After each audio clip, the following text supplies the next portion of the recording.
online or she?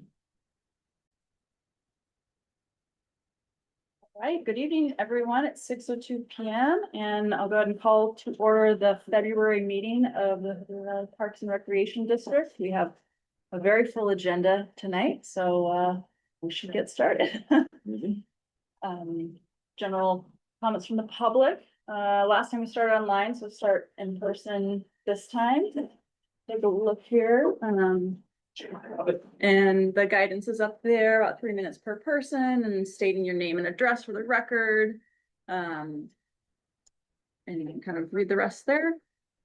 Jane, would you like to? No, just keep on doing what you're doing. No, thank you. Robin, would you like to make the comment? No public comments to say, thank you. Okay, great, thank you. If anyone that is online would like to make comments, please raise your hand and I will promote you to be able to speak. Okay. We have Kate McBride and Kate, you should be able to talk. You guys hear me? Now we can, yes. Mainly, I just want to say that you guys are in a complete echo. Echo? Oh, God. Oh, an Yeah, echo, like- okay. Oh. Yeah, Okay. I'm not Thanks sure for- if everyone is hearing that or not. Well, I hear it with you talking. Yeah, so- but that's good to know. Okay. I'm gonna adjust. I don't. Okay, I'm gonna go back out and come back in again then.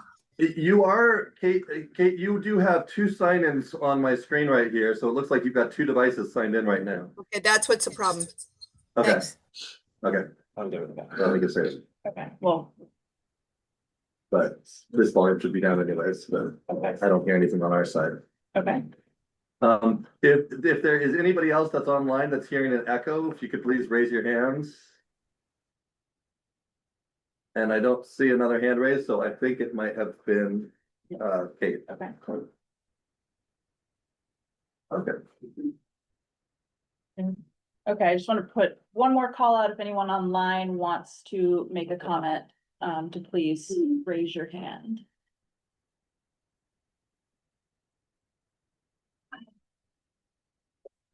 Okay, no one's raising their hand Okay.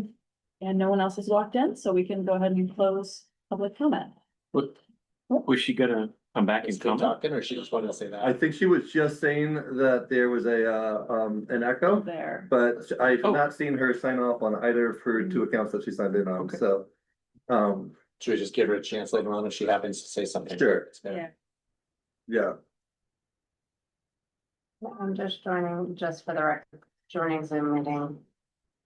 yes.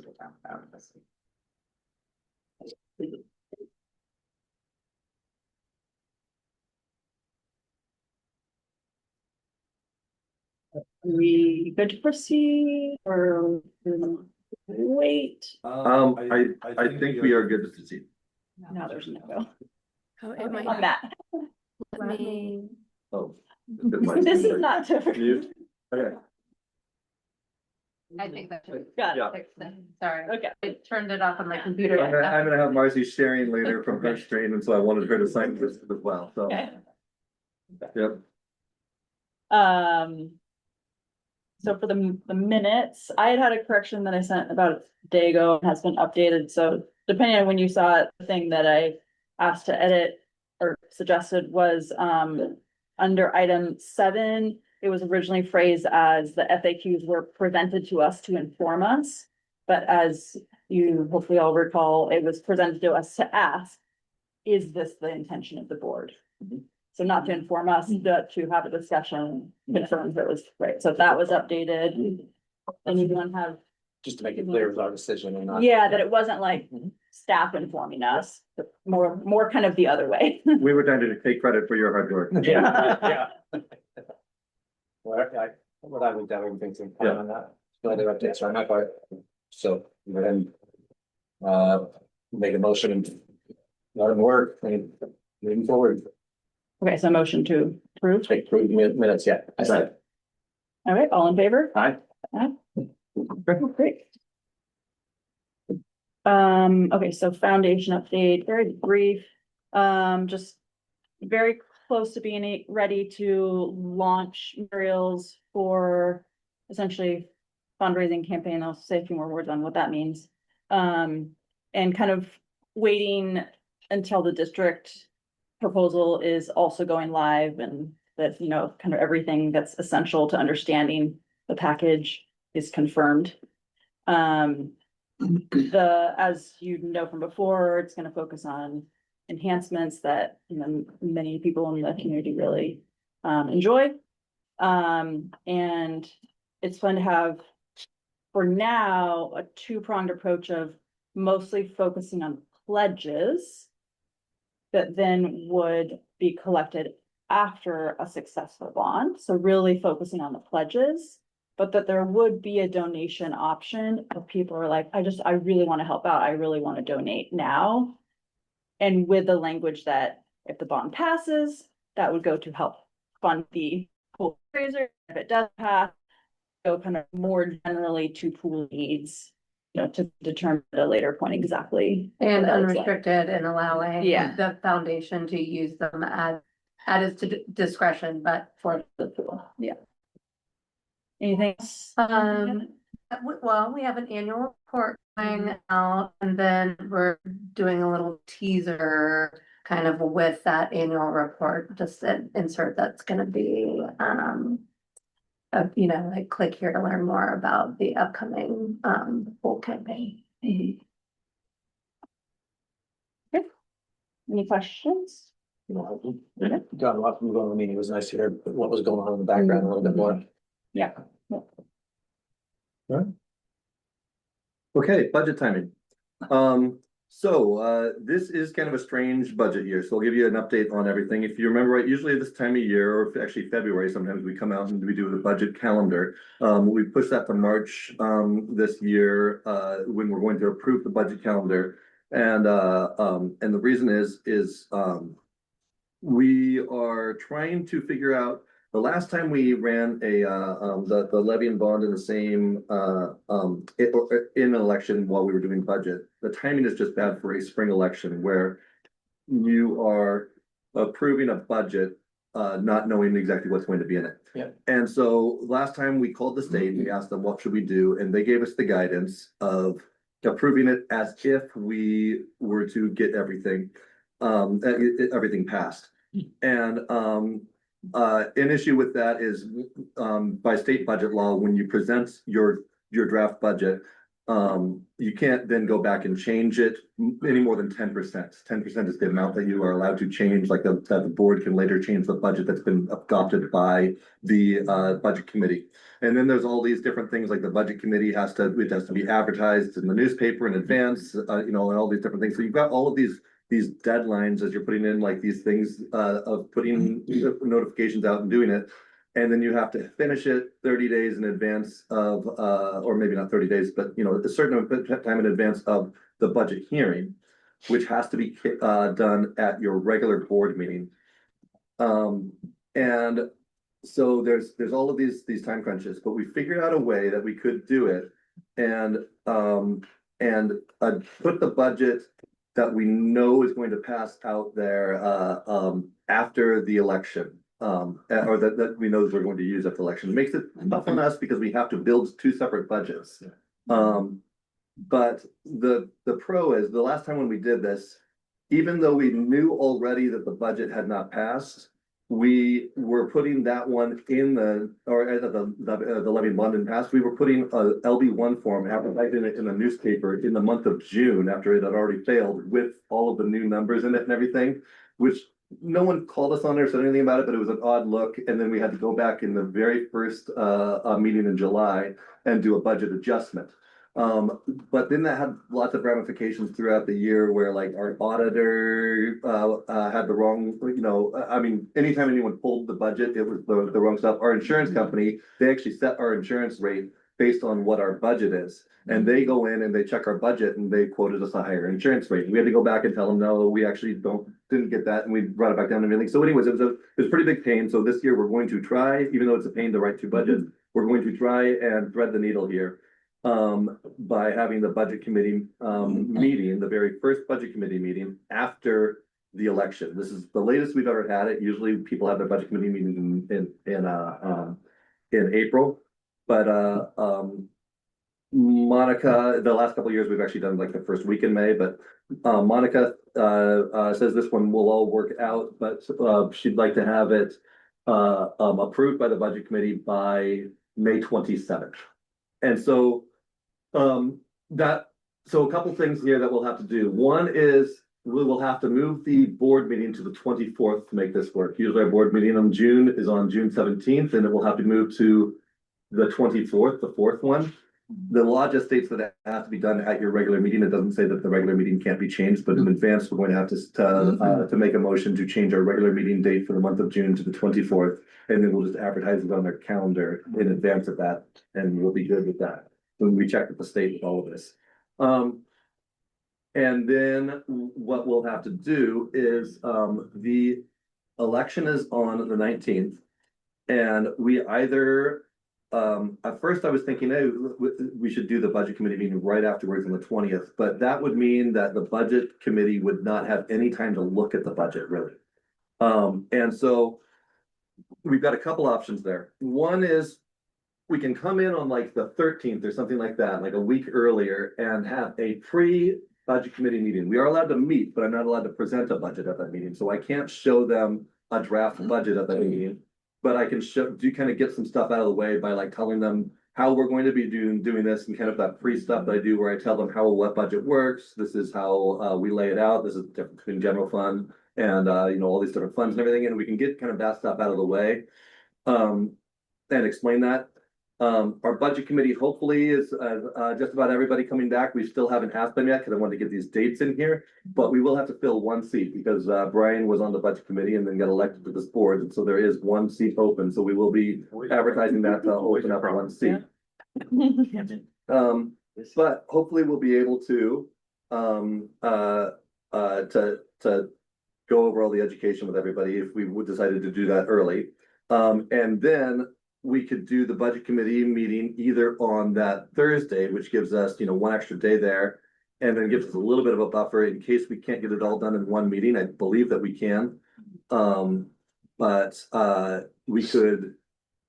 we could do it on this Monday, Tuesday, or Wednesday of the next week. Wednesday's the very latest day we do it. If we waited to do our first budget committee meeting until Wednesday, the 27th, it just gives us no backup at all, where if the budget committee has questions or there's some sort of an issue or something like that, we don't have another day. 25th Memorial Day.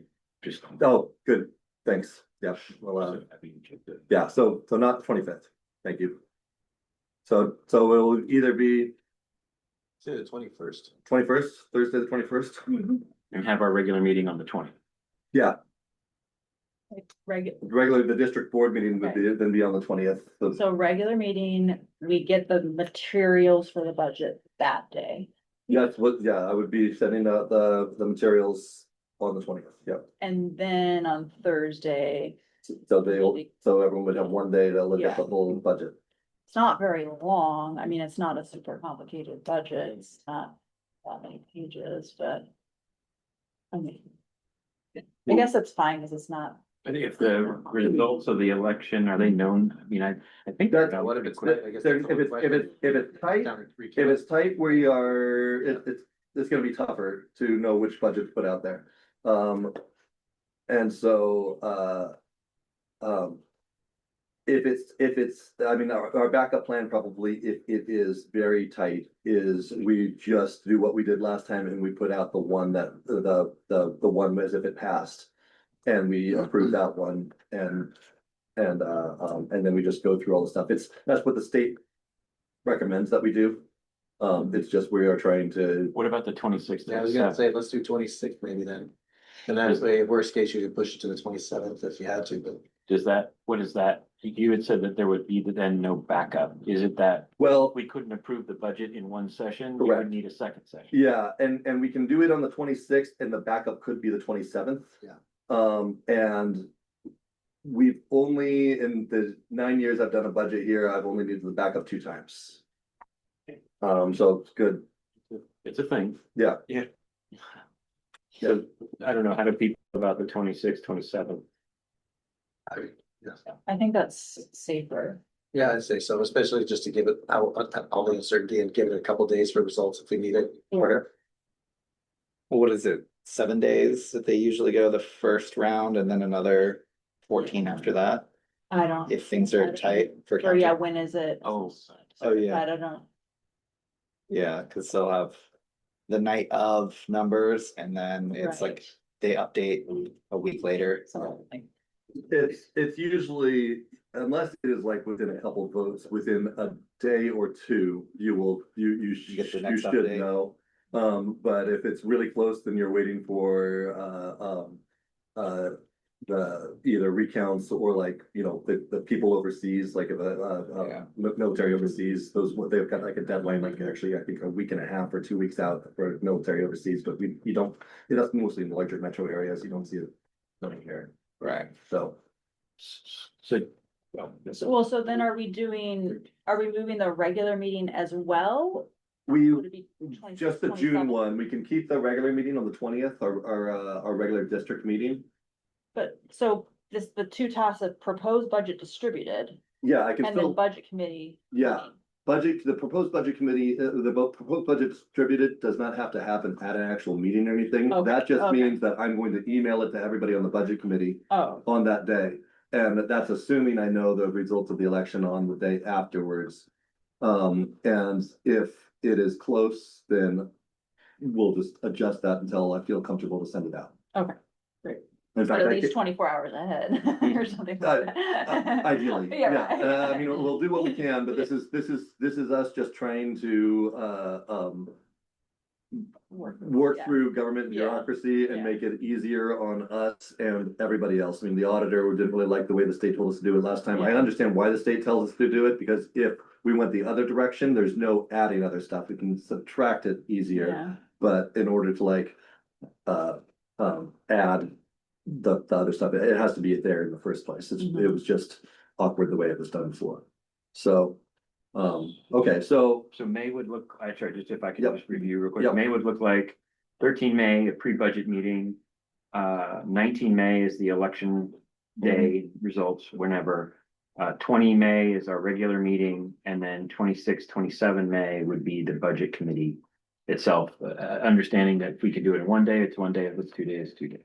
Is that, yep, What about if we did the pre-meeting on the 20th, so it's not 3 meetings that you have to coordinate in 1 month? I would love that, actually. Okay. so 20 May, and so what would that look like then? Would we do a budget committee like 6 to 6:30 and then our regular meeting 6:30 on, or? It's gonna be longer than 30 minutes probably with the preamble and whatnot. Yeah, I could probably do it in an hour, so we could either have it start at 5 before our regular meeting time, or we could just push the meeting to starting after the budget committee meeting is over. But I'm all right with 6 o'clock and doing the budget committee meeting afterwards. I mean, are we doing the board meeting at 7 or? We're either gonna be really invigorated after the night before, or it's gonna be dragging regardless. Or we won't know. Yeah. Or we won't. In which case, we'll just be nervous. Yeah. No. So 20 May pre-budget, regular meeting, 20 May, and I'm just writing numbers that don't mean in 700. Or 1900, 7 o'clock, sorry, on the 20th would be our regular meeting. Okay.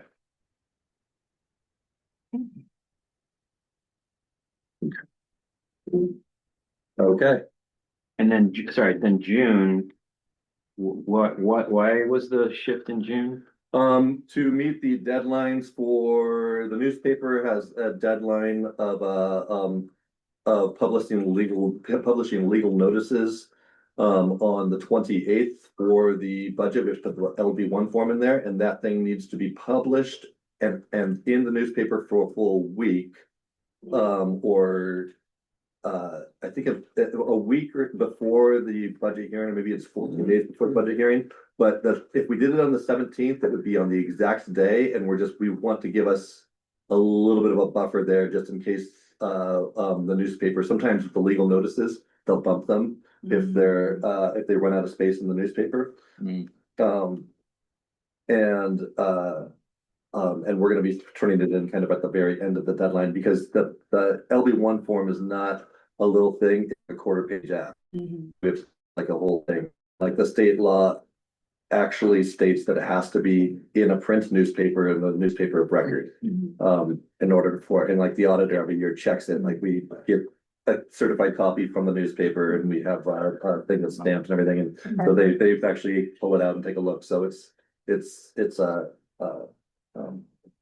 a must, but anyways, yeah, so we're moving to the 17th, just to give us a buffer on that. From this, okay, and I guess just to say. Or I'm sorry, to the 24th. 24th, yeah, and I know we have an online option, I mean, I'm needing to be at my work there that week.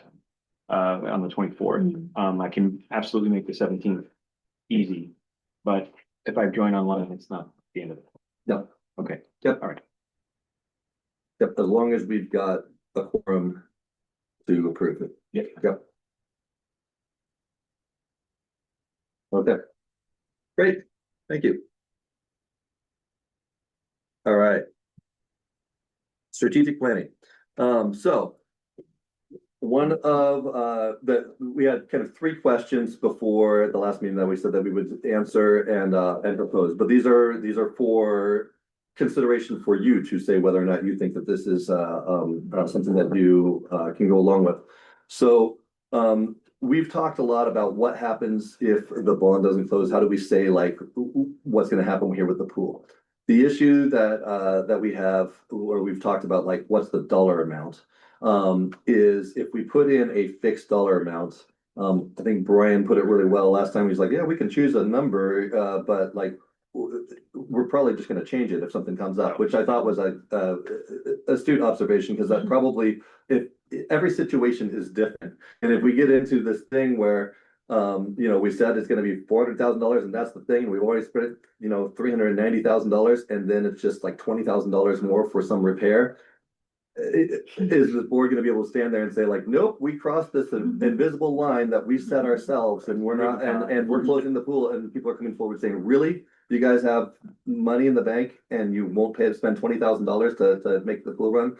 It's gonna put us into a tough situation. So we tried to figure out, can we write some sort of like a philosophical statement that pretty much explains our stance on this, and will that resonate with people? The first part of that question is yes, we can. The second part, will it resonate? I'm not sure. It's very hard to create something that will, I think, that is concrete enough for people to know like that things will close down. But what we were trying to do was hit kind of this idea of, while we have money, we don't want to be just throwing good money after bad. If we've got reserves and just like spend all of our savings on just trying to keep this pool alive, when we've got other things in the park system that we could be spending the money on, and we are good stewards of the public money, and so we don't think that it's good to spend out our very last reserve trying to keep this pool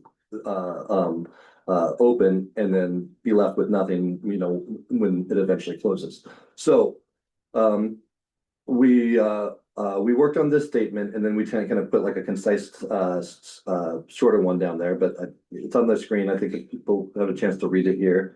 But basically, I can read it out loud if you want me to, or if you feel like you've read it. I already read it. I mean, I think there could be some use to having a number. Just because that gives folks a general frame of reference, and exactly as you said, I mean, we can make adjustments because we're the board, but just to give folks a sense of, these expenses could be out there, and we need to start making hard choices. And this is a general, what do I want to say? It's a rough estimate, or just to give folks a frame, I think this sets the frame enough already. I think this is without needing a percentage or a number in there. I think for all the reasons that were already stated, this seems reasonable to me, in my opinion. Just to at least give us a pretty idea, like you said, framework for what and like Mark said, we would probably reevaluate almost any major purchase anyways, or change or anything that was gonna happen. But this by putting a number on it, it gets us out from under that, all of the things that are going on, folks aren't appreciative of. And that, the Herculean effort of maintenance staff and everything else. And I feel like by putting a dollar amount on it, people are like, oh, wow, a filter change, $4,000. I mean, and then go back to the public and say, hey, this is getting close to, where we are thinking this isn't viable anymore. And it gives the dollar amount linkage back to all of the hard work that goes into keeping this thing going.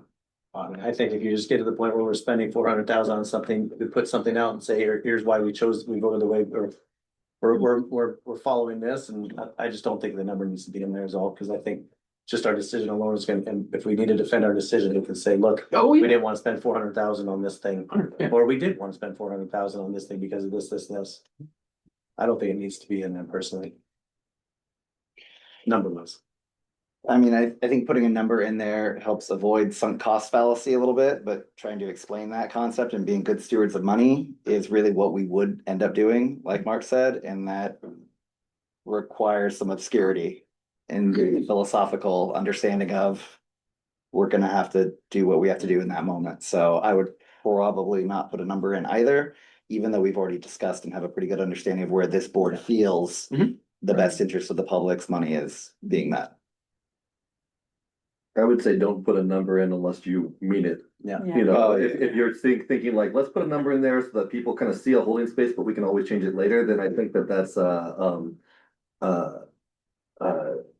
disingenuous, or I think that like you either gotta stick with it, or which can paint you into a corner, or have something like this.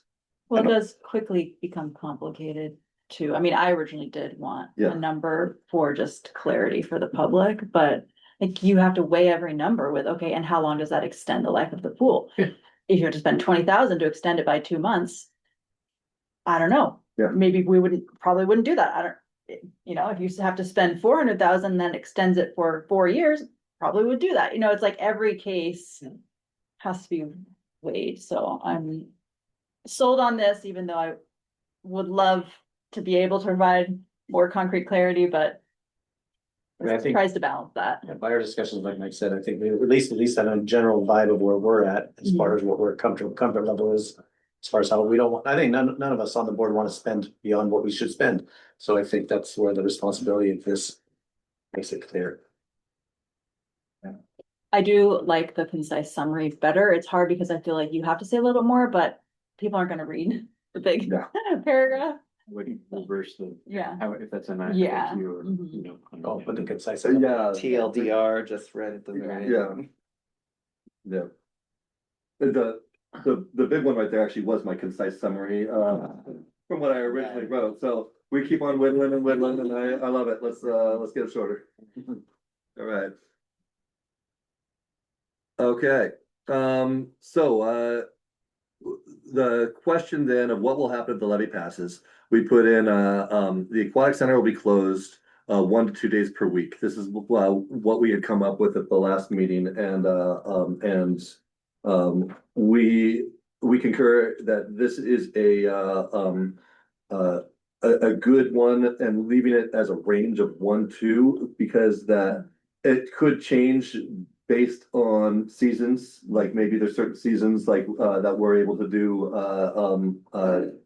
keep it open 5 days a week, and there are certain seasons where we just do the other, so it kind of lets people know that. And then also just knowing it could change over time too, as things get worse with the general fund, and inflation happens and costs go up and everything like that. We might figure out that we have to do 2 or something like that. It gives us a little bit of flexibility there. But I think that this is the main thing there with the aquatic center. Of course, there are other things that we will do with raising fees and such, but we said that we're going to do that anyways. But I think as far as something that is simple and clear right there, when we went through all of the different options and we brought that to the advisory committee and everything, this seemed to be the one that came up to the top. The other one that was near the top was the pool covers, which we deemed to not really be much of a savings. That's worth that much to us, and our maintenance staff just talked about the issues that they would have with air clarity, pool pool chemicals and things like that running in a hot summer without at least one panel open. So maybe it's less panels than we do right now. But that one was not a huge cost savings. And so with Parks and Trails, again, when we brought this to the advisory council, we had a couple of different ideas of closing restrooms or not doing trash pickup, and that was not popular. But we did feel like there had to be something there, and so we just said that Parks and Trails, I should say budget will continue to be reduced, focusing on safety repairs and repairs, reducing the frequency of trash pickup and cleaning and vandalism. So we probably will do a little bit less cleaning, and so right now we try and take care of vandalism within 24 hours. If it happens, it might be a week or two or something like that. We just won't be rushing out there quite as much as we do. The tree comes down across the trail.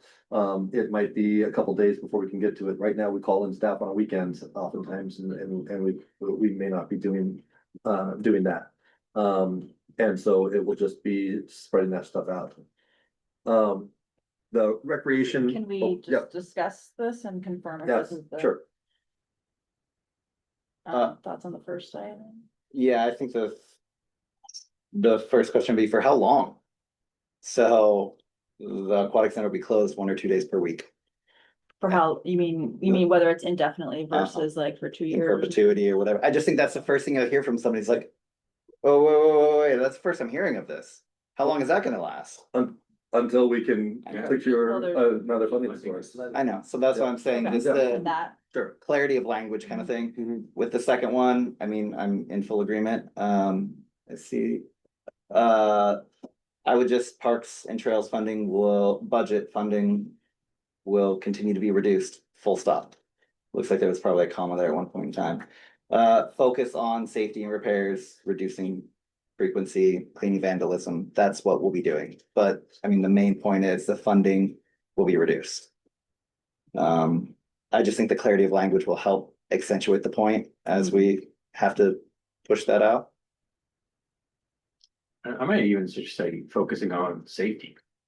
I yeah, mean, if it's Yeah. a risk to the public, then that's what we will be repairing, those are the activities that we'll be pursuing, not, Mhm. repairs to, it has to wait until it's actually a threat to public safety.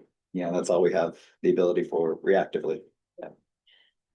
I've continued to struggle with the Parks and Trails one because I know that the budget's already so tight on that. Like, what does this look like? What would this look like that it's different from now? That's why I was trying the second sentence with just reducing the frequency of trash pickup and vandalism, just not as much as what we're doing right now. I mean.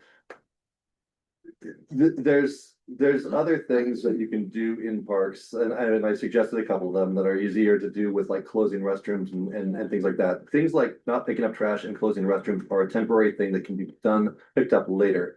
Things like not investing in maintenance issues and things like that will end up costing you more over time. Yeah. Things like deciding that you're not going to mow the lawns anymore end up costing you more over time. When you decide to bring that back, it's a big capital project then to try and bring that back. So when you turn off irrigation and you decide to no longer do that stuff, there's some temporary savings, but it's gonna be ruining the assets.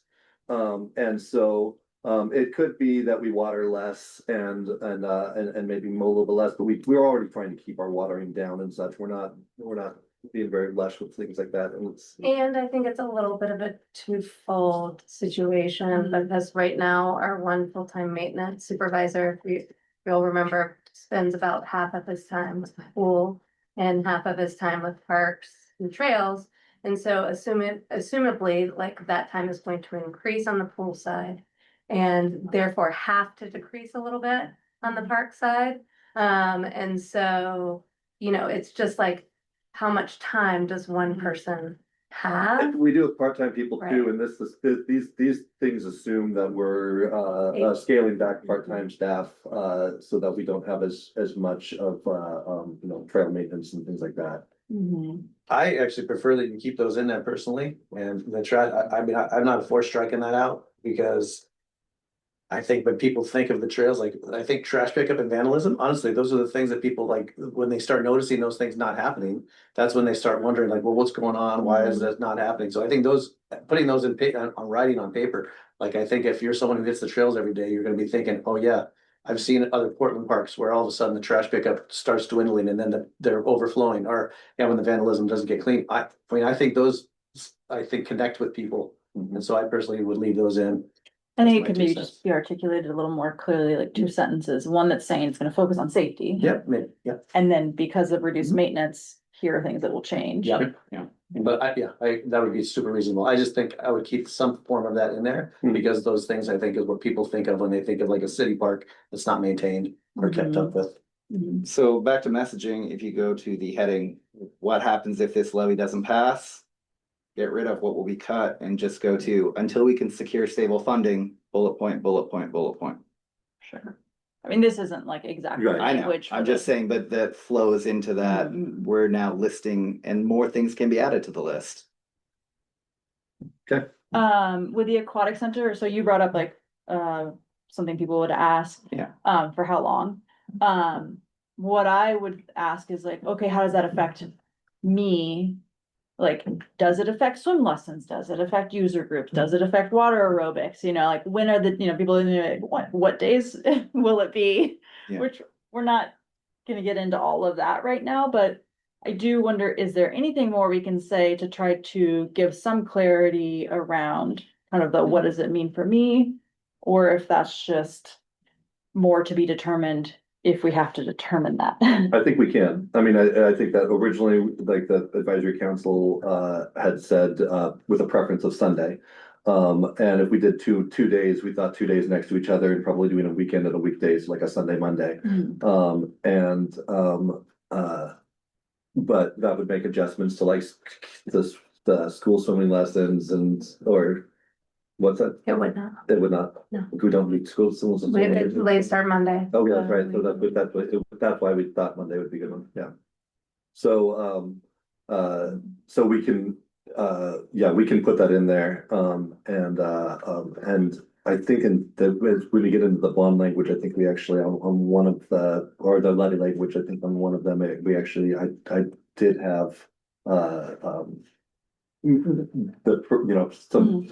some programs that could be cut on that, I think on that version too. I mean, could you put like potentially affecting swim lessons, Yeah. swim team, Yeah. swim? I mean, you know, That's more than what I'm Yeah. getting at, like, frankly, I don't wanna decide on days without having data about what are the admissions for those days and what's the revenue, like, I wanna see those numbers if we were to say days. But I wanna know, is it like uniform, is it gonna be uniformly applied? There are so many complexities to Mhm. why, especially seasonally, Mhm. each season has its own challenges. Mhm. When it comes to staffing, when it comes to running programs, all of it. So, it really would. I think if you're going back to the main message of, we will continue to provide the services to the best of our ability. It might mean that we have to close on certain days, one Mhm. season, and certain days, another season. And it might mean that some seasons we are able to offer swim lessons and some seasons we are not, because we're prioritizing one user group or one program over something else. And, I think that if we lack the funding, it will really come down to that, really beginning to pick and choose how we prioritize rather than saying that we can do it all, which is what we have been trying to do. And so from a staff perspective, I think we'll really be needing to think about that. So then can we just add something like potentially affecting swim lessons, access to free swims and, Yeah, You that's know. all gonna come and Right. it's gonna be added upon, but it loops back into, until when? Until we can secure a stable funding source, which is the point we're driving home, which is why we're hoping the levy passes. That is what's gonna help mitigate and avoid some of these. Unfortunate. So I guess, not providing examples, but what was it that, cause I get the database So- decision, like I'm trying to. Trying to help people understand how it would affect them, like, I could see, for instance, someone saying, oh, so does that mean like the swim team will get their full amount of time, but I won't get, open swim as much? It My really, open swim, I'll have four, my open swim options will decrease by 50%, but swim team's time won't decrease at all, something. But that happens now for programs. They battle each other always. Like, why can't I get a lap right now? Like, why do those kids get to be there? To give a real world example of what Christy's talking about too, it just happened in Madras when they did not pass their recent thing. They decided to close for the entire summer, and then they opened right in the fall for spring for swim team, and it's mutiny over. I mean, people Oh, yeah. were Mhm. livid about this, that they had an entire summer with their facility closed. And there, I mean, there's a Facebook page called Waves of Change that has got petitions. They're suing the district right now. It's pretty ugly. So I think that being able to say that it will be, that we will look carefully and make sure that it is applied evenly across user groups or something like that would probably be a good statement. but that it could comprehensively affect Everyone, all programming, right? Yeah, so I think that's what I'm getting at, whether it's just a second sentence or something that's capturing the sense of what you just Really said. like revisiting the first kind of main statement that this Mhm. started with, like, it's complex. We will try to, work to maintain programming. However, it is likely that it will be, programs will be affected district-wide or, aquatics won't. I don't know if I'd open with the X complex. I think we just say specifically like this will affect all, all programs used, even. Yeah. Potentially affecting all programs. Potentially, yeah. Yeah, Just leave it there. Yeah. the availability. Yeah, just, to keep it simple, but also Mhm. broad. Yeah. Okay. Hmm. So potentially impacting All. all, programming. all offerings, All pool programs, all pro programs. Yeah. Okay, and I think it's accurate. Okay. All pool programs Yeah. are subject just to call out, impact. like, it's no, Favorites, right? yeah, exactly, yeah, okay.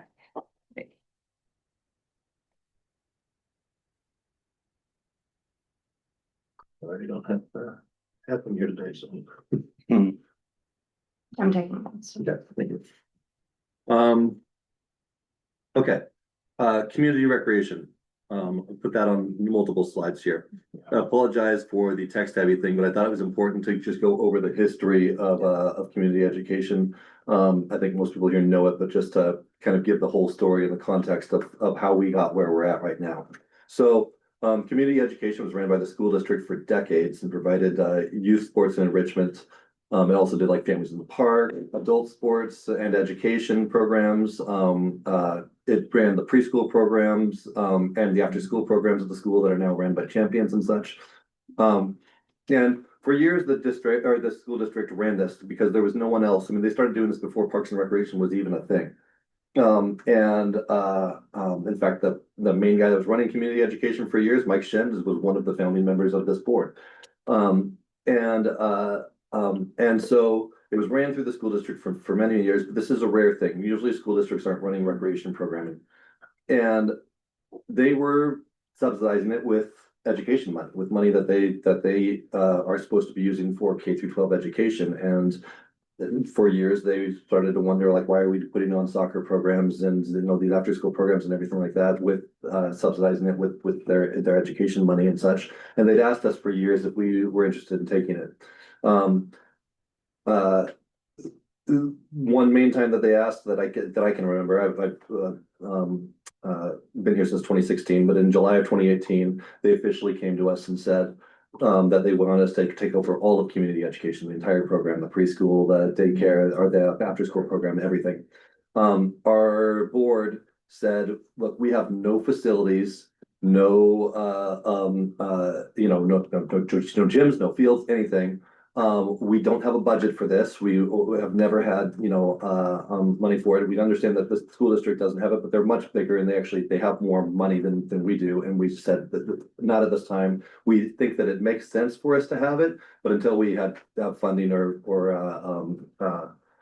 facilities, it just doesn't make sense for us to take it. In 2021, so COVID happened, of course, in 2020, and pretty much all recreation programming was shut down. School district, I think, saw this as a really good opportunity because they shut things down. They had their director of community education left around that same time, and then they reassigned the other staff member. And so they had no staff people in the position at that time. And they were really just wanting to finally pull the trigger and get rid of it. So they came to us originally, and we said we just didn't have the ability to take it.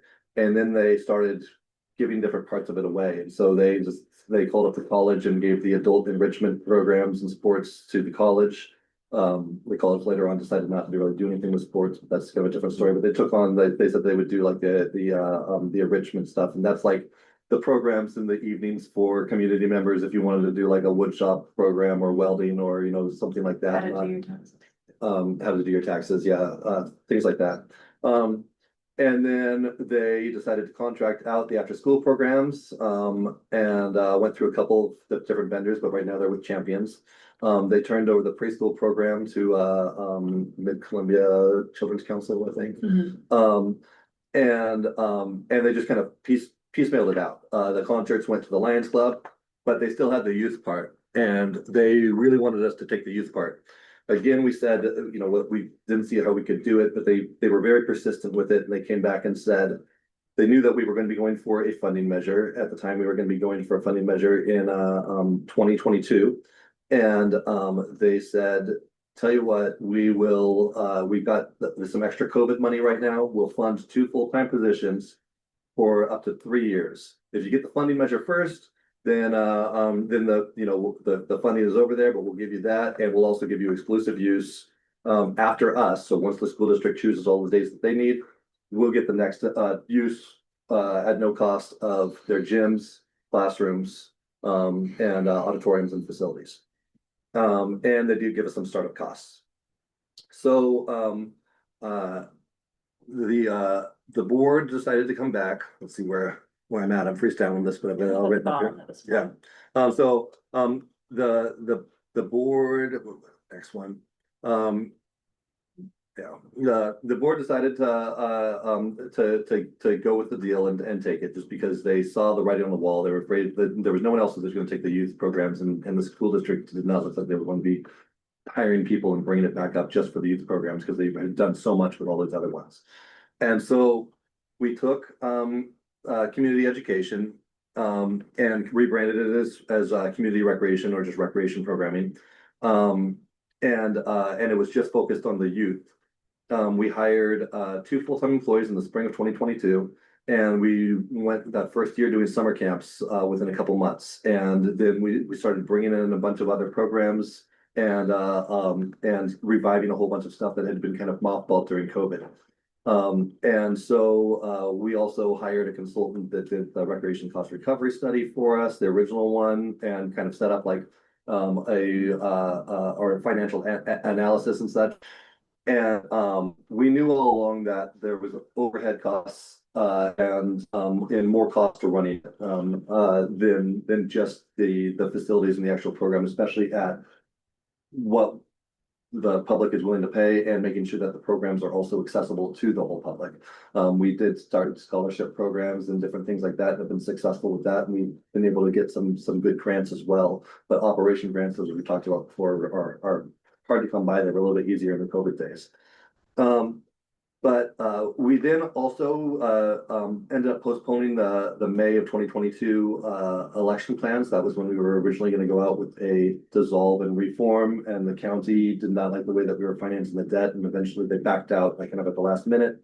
We stopped those plans and we put it off until May of 2024, but we still had the IGAs. The IGA was signed in September of 2021, and so we had through September of 2024 worth of funding coming in. So we were okay through that last levy. The levy did not pass. And then later on that year, we got our final payment from the school district, and so that money went out. But we had been able to save some of the money that we had made and the money that we got from the school district and everything, because we had created a special revenue fund just for recreation. And so we had that beginning fund balance to spend out of, and we said, well, we'll spend down that as we are trying to put something else on up there for funding. Then we got a little bit more of a curveball, which was in just this last year in 2025, the school district decided to allow outside groups to rent the fields directly through them. And then they updated their use policy they would still give us and still right now, at least, they'll give us a use of their facilities, but only if we are running the programs ourselves. They thought that if we had any contractors running it, which is the model that community education used for many years, and it's a model that is used pretty much everywhere across the country, in every place I've ever worked, that they do this, where you get someone like a soccer association or something like that, these people to run the program for you, and you provide the fields, do all of the logistics work, you do the registration, you do the marketing, you do all of that stuff, and we just had like a 70-30 split, where we would keep 30%, they would keep the 70%, and they would use that to run their program and such. We had that, and we still have it with many programs, but once the school district said, no, you can no longer do that. If you're at first they said we couldn't contract at all. We got them to reverse that, say we could contract, but they now say if we contract, we then have to pay a full rental fee. And so now these groups would have to pay us a premium in order to get the services from us, and we would then have to just pass the rental fees onto that group, so it would end up costing them more. So we've found so far 3 different groups, soccer, lacrosse, and football have left us in the last year, which is a loss of about $100,000 a year.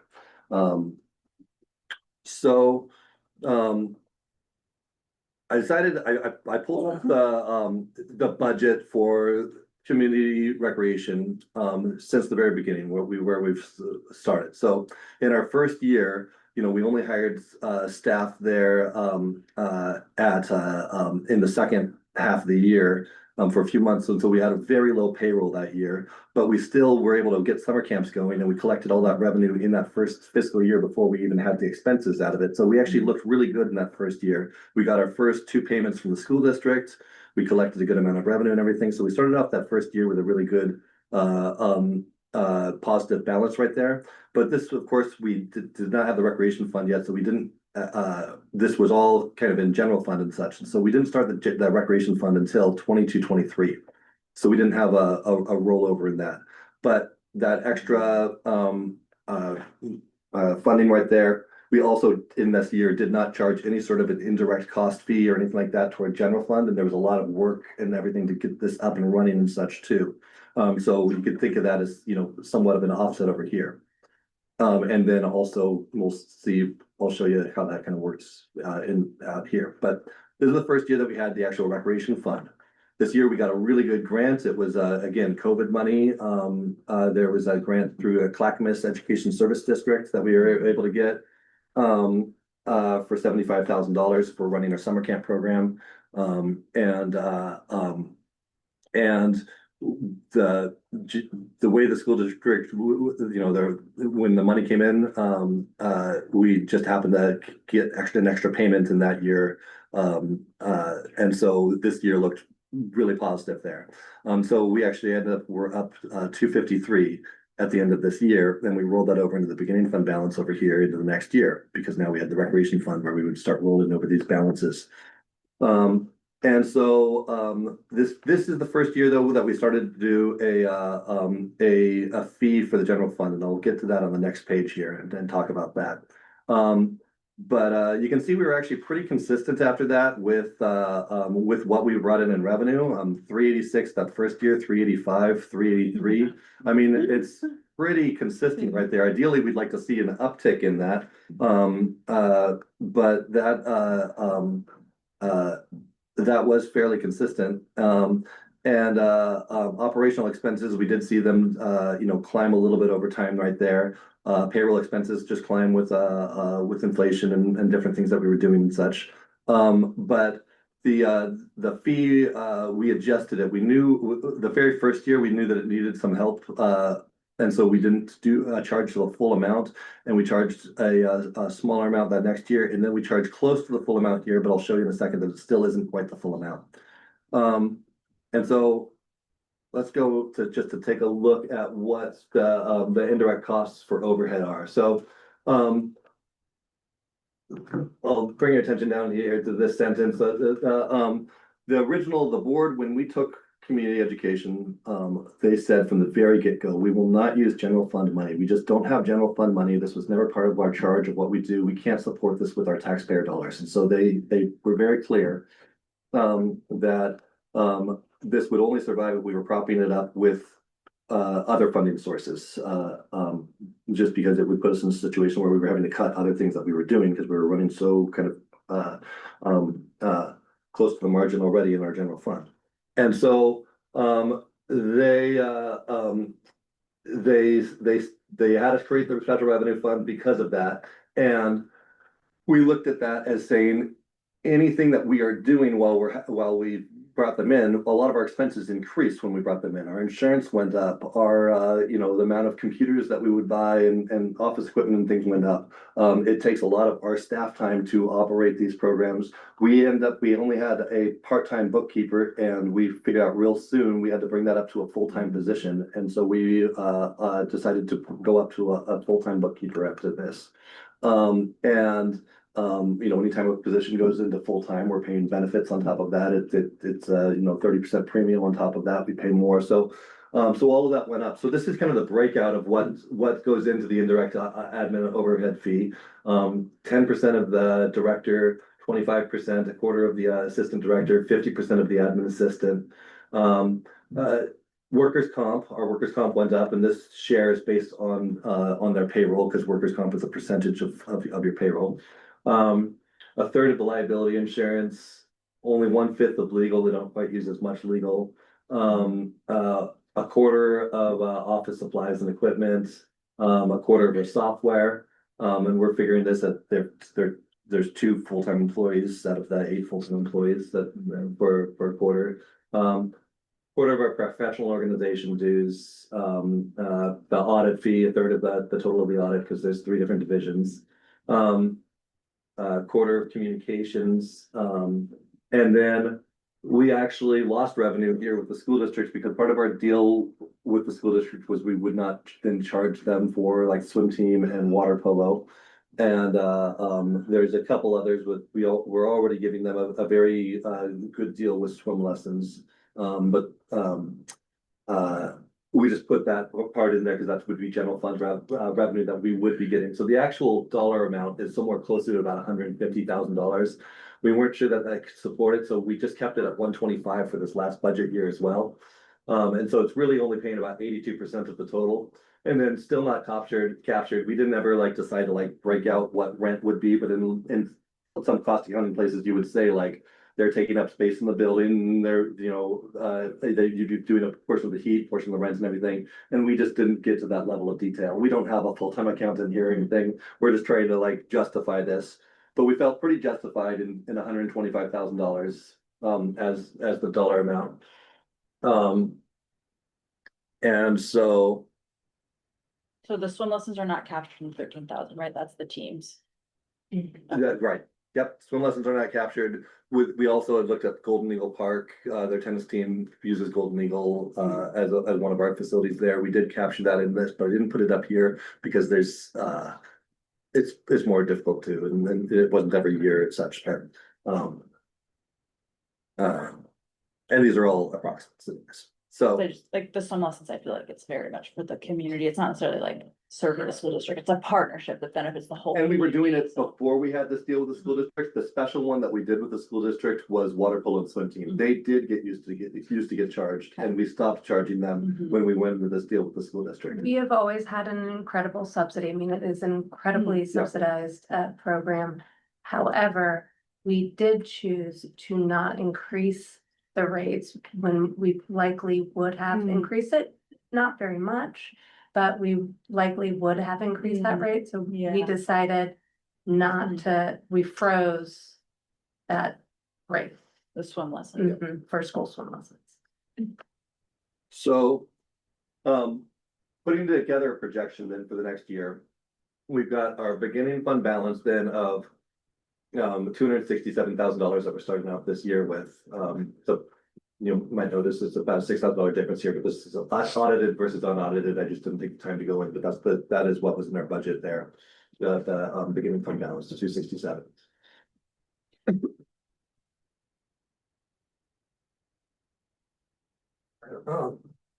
Excuse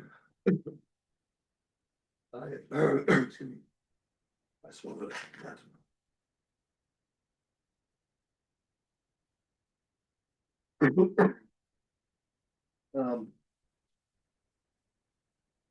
I made very similar assumptions. We're getting a $10,000 grant this year. Miscellaneous revenue. Some of that includes interest, so that interest will actually probably go down some, but I just left that the same. I did put our program revenue down by $96,000, which is the actual dollar amount from 2024-25 of those three programs I mentioned earlier.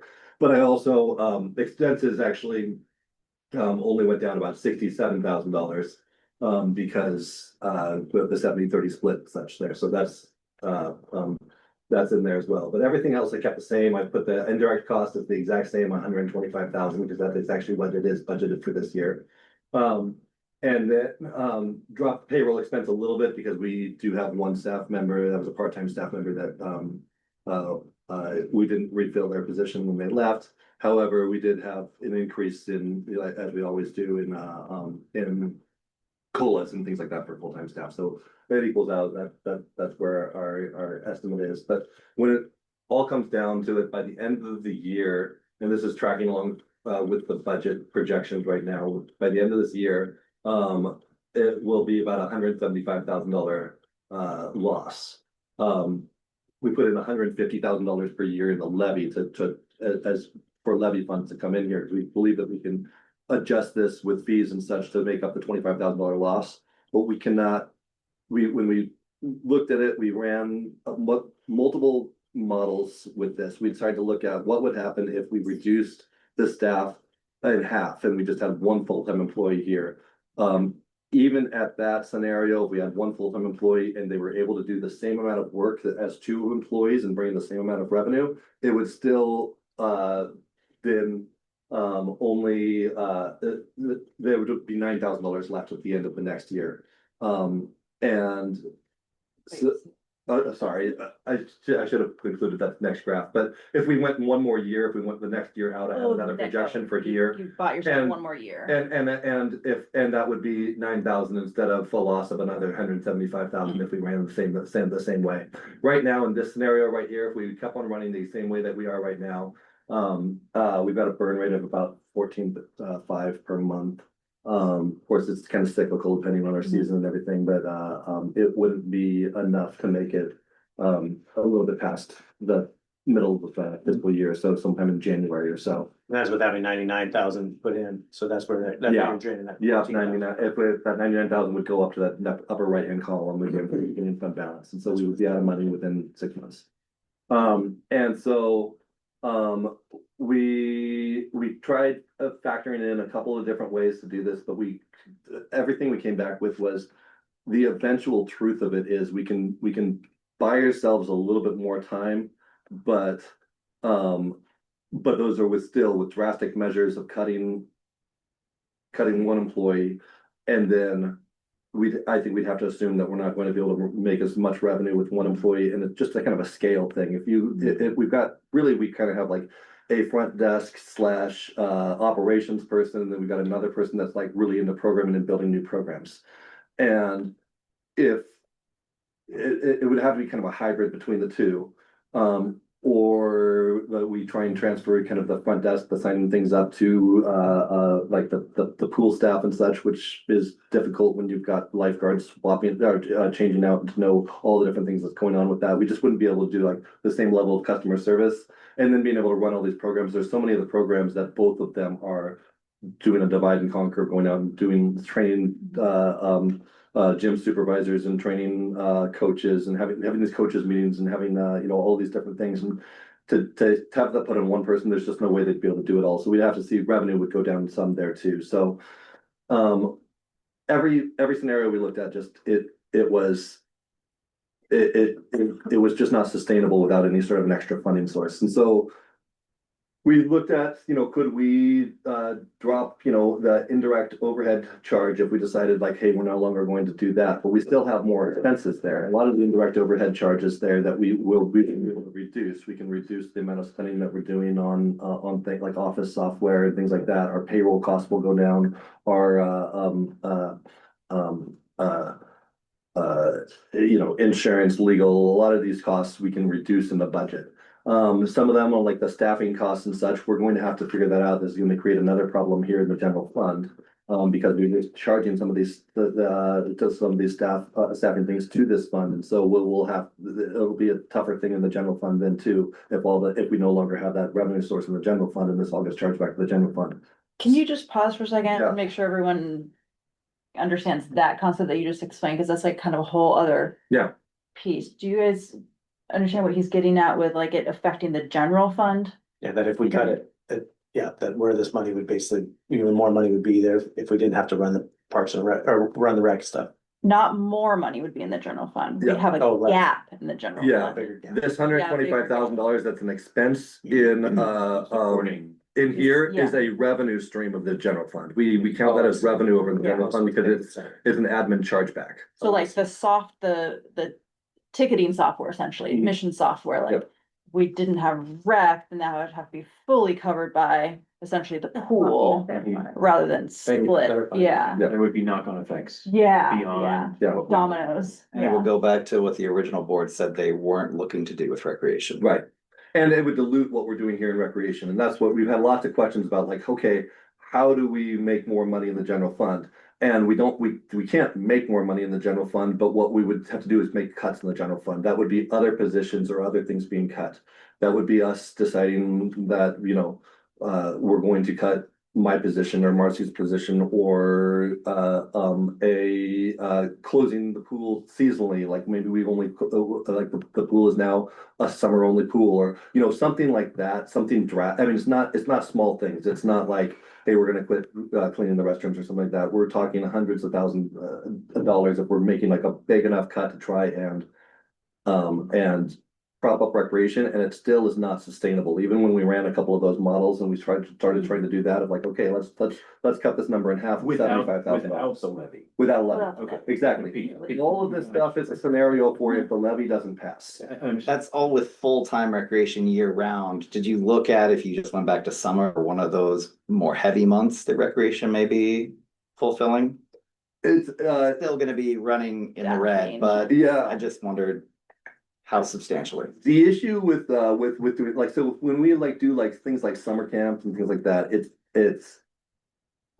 we've ran summer camp now, I think this will be our 5th year, and we've had a different summer camp director every year that we've ran it.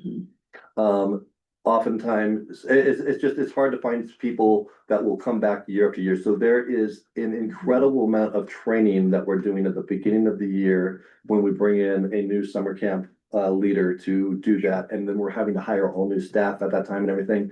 It's The planning it takes. there is no program, I think, that would be worth it for us to bring back seasonally. We could look at like maybe doing part-time recreation staff that now we're not paying benefits on. But again, the amount of work that we can get out of that, of doing that. We already have some, I mean, we've got like part-time gym supervisors and things like that we'll do, but to find someone that was willing to work 25, 30 hours a week or something like that and do, high-level recreation programming and things like that, that's enough to sustain this. It's a lot to ramp up. Is a lot to ramp up, and I'm not sure that that's feasible. I think that with all the different scenarios that we looked at, really, I think that is everything that we're doing is just kind of delaying the inevitable, which is we could try and make all of these different changes and these big cuts and everything like that to extend this another year, another 6 months, maybe another 2 years, until we get to this next point, or we could just say that we're going to do summer programming, and at the end of summer programming, we shut down recreation and we maybe keep the staff on for a certain amount of time where they are kind of wrapping things up and trying to find homes for some of these programs. Like maybe the soccer association can take mini World Cup and soccer tots and, and try and find homes for it. There's a lot of programs that will go away for adult sports. I don't see anyone taking, maybe the volleyball, could be some volleyball players that try and rent space directly through the school district, but they'll have to get insurance and figure out, a lot of different things there. But there's, the smaller programs like a dance program or the chess club and things like that that will be more difficult to find homes for. Youth basketball is one that we run ourselves that does not really have, there's the basketball club. Maybe there's some people that can be revived around that. I'd like to hope, but those are the things we're gonna try and work on, is trying to figure out if we didn't pass, trying to figure out how we would be able to distribute those in the rest of the community. That's kind of our thoughts right now. We actually met with staff yesterday, with recreation staff, and we went over all of this with them as well, because this is 2 full-time employees that work here and they're lives, and this is, it's not conversations that we like to have, but we wanted to keep them very well informed and know what we're talking about here at these meetings. And also just to know what the severity of the situation is. And some of their ideas was, again, there's no really good timing around this, but they were like, if we decided not to do summer camps this summer, we've already hired a summer camp coordinator, but that's the only person that we've hired, and we've started to kind of start some of the initial planning. But they're like, if we don't have that to do this summer, then if it passes, great. We spend the summer working on kind of redefining ourselves and figuring out what sort of things that we can do to make revenue, and we just hit the ground running in the fall. And if it doesn't pass, then we've got the summer to do some of that wind down stuff without having to worry about another program. It was an interesting concept. I'm also a little worried that as we're trying to run and get this levy, people might say, well, what are you guys even doing? Why would I vote for this? What, because they might go to our website and see what do you guys offer? And we're not offering anything right then too. So we could maybe even do some sort of a hybrid where we decide that we're going to do summer camps for the first 4 weeks and hold off on registration until we know after May the 19th whether or not to open up the next 4 weeks or not. But that's difficult because we're hiring staff for that, and there's staff that might they might not commit if they don't know that they've got the whole summer to work, because oftentimes those people come home from college and things. So there's a lot of different factors here, a lot of different things to think about of like how exactly we're going to make things work during the summer. But I didn't want to put too much into planning all of that until I've had a chance to talk to the board and see how you feel and where you lie, with this, knowing, getting kind of this report and this data and kind of understanding this. I think that, we were just having a conversation about trying to get definitive answers for people so that they know, like, less wishy-washy things. I think this is one of those definitive things. If we make the decision tonight that we're folding recreation, if we don't pass the levy, because we believe that is the eventual thing that will happen, and we say this is the plan that we'll be able to that recreation will no longer be ran through us, then I think that we've got a compelling thing that we go into levy as well. A message just to say we cannot do this with more funding or without extra funding. When are fall programs released? Typically June. Okay, so we would know by May whether fall programs can be possible or not. Yeah. Okay, so it really is just essentially is one of your main questions for us. Are we running programs in the summer either way? Mhm. Or are we having some other cutoff? And That's so the main that question, due date right? is coming up. So Mhm. typically we release for summer kids camp in March, because a lot of people really want that early programming. Yeah. And then we don't release these sports camps until April. So it's a little bit of a staggered approach there, but so we're really coming up quickly on, and it's we were planning on a March 2nd opening of registration for summer kids camp. So definitely coming up quick. Yeah, I wasn't questioning that date, more like, do we need to decide about fall now also? Mhm. Okay, and it looks like the projections show that running programs through the summer feasible, like that's Mhm. Yeah. not a concern with where the funds are at. Correct. Yeah, But we were that- characterizing it as conceivably, this is the last. If the Totally, line, yeah. yes, yeah, this is, if the levy doesn't pass, this is the last season of offerings. Yep. And I mean, if you're asking, my view is about burning down that remaining balance of, that could carry us all the way through the end of 2026.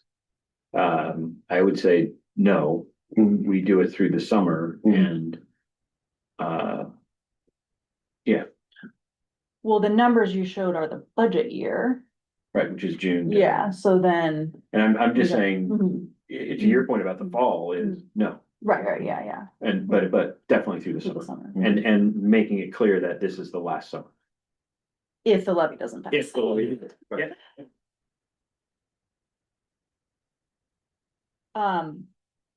In all the stuff you presented, of course, people will look at details and bring up valid questions. When $100,000 of revenue was lost from those programs going, I think a question people might ask is, well, why didn't you like lay off some staff at that point? Because, like, if the school district loses a funding stream that's funding a program, they would either have to reallocate if they have the ability to do that, or they'd have to cut the staff that work in that program. And so what would you say is the answer to that? I would say that we were planning another round of going out to ask for funding again. And we had Mhm. enough money to hold us over to that point. And by cutting staff early before we went there, again, it would probably be just extending the inevitable, like we could not, we already established we can't make it with just one staff person Yeah. here. And then it would have changed our entire profile of what we do. When you only have two full-time people here, cutting one person is 50% of your workforce. Mhm. And if you cut 50% of your workforce there, you can't expect to be doing the same thing. So it just completely changes our stuff. Plus, it's just kind of a scalability thing. Mhm. One person really can't do the whole thing the way that we can with, once you've got two people. We were just having a conversation about, Kelsey, wasn't here today, and it completely changed both Marcy and my days. When we've got one staff person that's not there, all of a sudden you're trying to figure out like, oh shoot, tomorrow's a payroll day. Who knows how to do that? We don't have another person that, and you start scrolling around. It's the same, it's even, and we have, 8 employees here. When you've got 2 employees, it just changes the operation. So I think that it wasn't feasible at the time, and we did have a backup plan. We had enough money in our savings that we knew would carry us over into the next time that we go out and ask for the voters for money. I think that extends to the question of, well, like, for how long? Like the in perpetuity, because some people will say, okay, it didn't pass, Mhm. but a year later, you could just start it back up then, right? Will that happen? And You mean if the levy doesn't pass, we have to go again? Is that what you're saying? I'm just Yearly? saying, if somebody's like, yeah, sure, it Mhm. doesn't pass, or if it doesn't pass and you have to cut the programs, There's As no soon as way we to get- like raise exactly. more Yeah. money, like, Like it's not like. Exactly, It's the not ramp like, again. it's not like stopping recreation programming helps us in any way. It doesn't bring in more In fact, it revenue. hurts us. Yeah. Yeah. Exactly, and so that would be part of the messaging with it as well, is Yeah. if this dies, it's dead. Yeah. Mhm. And there is no intention of being able to, Well, and just looking at the complexity of the funding streams for recreation, which is never funded for, nor intended to fund, is, I mean, it's kind of mind-boggling. I mean, it makes my head hurt looking at all of the different funding streams that have been cobbled together to make this thing work. And it has worked successfully, and that's awesome to the dedication of all of the staff that made it this far. And now we're at the end of that road. I mean, and just thinking about like the cascading effect, so presumably if the levy doesn't pass, then, you know, presumably we'll have other programs just going, knocking on the school district door, you know, to run their programs. We'll begin charging the school district for for all of pool programming, you know, so like it not only affects us, it affects other agencies too. And, you know, all of these other programs are likely not equipped to grow that quickly. And so, yeah, I mean, it's not like the other programs are just gonna continue. With all that said, I mean, I feel comfortable understanding the inevitability and what that looks like and making this summer the last that it can be if things don't come accordingly. And being able to say that from the get-go. I don't know if that goes on the website when you register March 2nd or not. Without the passage of the levy, this will cease on Yeah. Labor Day. Right. And then we just push that messaging the entire time that we are being as realistic as possible. We answer all the other questions of why didn't you do this or that beforehand? Okay, well, here's where we are, and that's cut and dry. Yeah, following what Mike said, can you put that on the registration site, like when people are going to register? I mean, or is that getting too, like pushing an election? I mean, it's informative in some Neutral, regard. if it's Is it? neutral. Yeah, it's true. Because I mean, I think that would be a pretty valuable place for all the parents who use that, and there's a lot who use that summer camp, Yeah. that this is gonna go away, and honestly, as someone in this town, that's a huge chunk of kids who don't have care in the summer if the camps aren't there. And So I think that'd be valid to put on the website. But also to your point, Mark, we're gonna be showing people what we're doing. Yeah.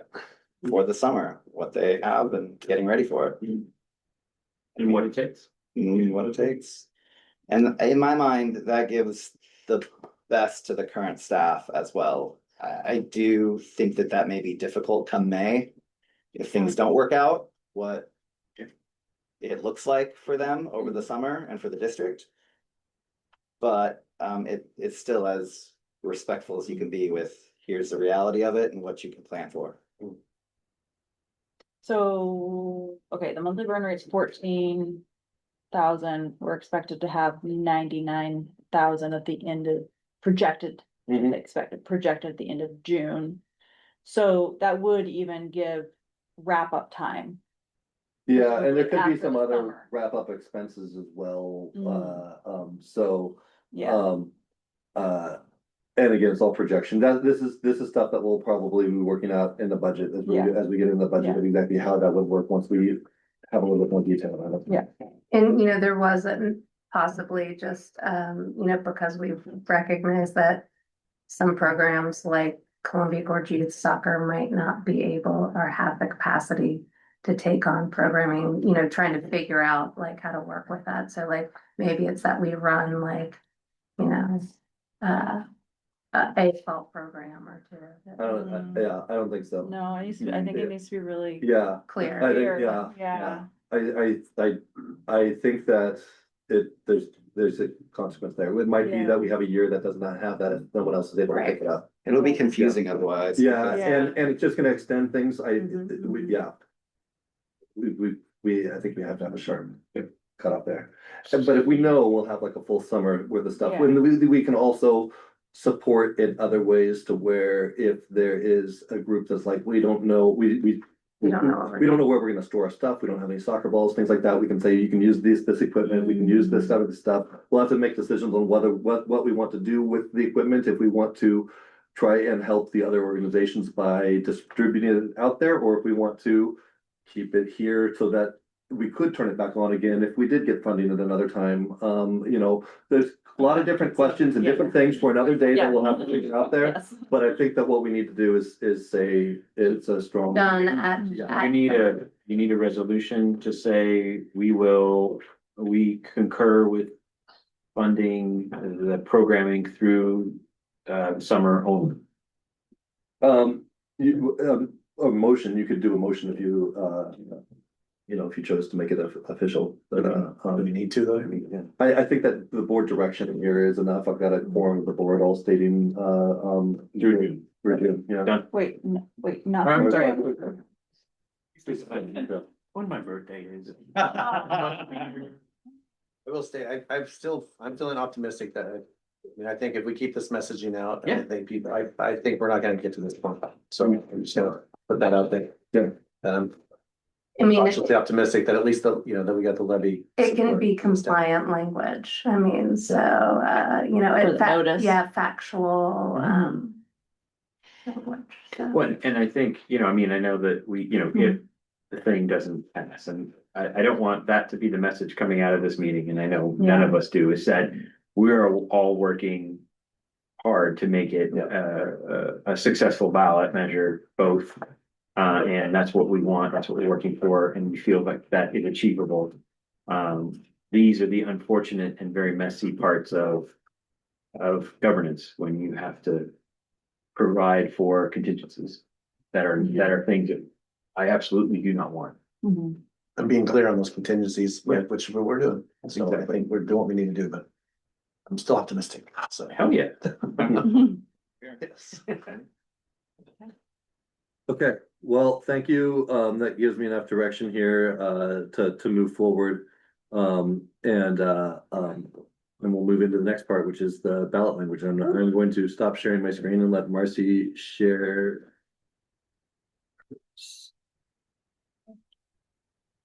Camera's on you. No pressure. I never share my screen, so. anytime, one second. And which, I'm sorry, which one would you like me to pull on? Let's start with the bonds. I think that'll be the easier one. So I had to send you a request. Yeah. that's Mark, did you see the email that I had sent this morning? And, That's what we're. We all got it. oh, did you? Yeah, Oh, sweet. Yeah, Or I read it. yeah. Should I did? No, I did. Perfect. I just shouldn't speak for Thank them. you.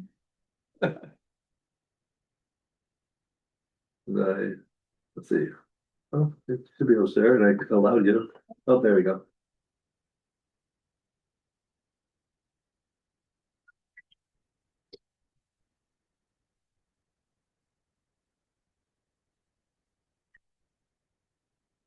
Can everyone see all right, or we need to?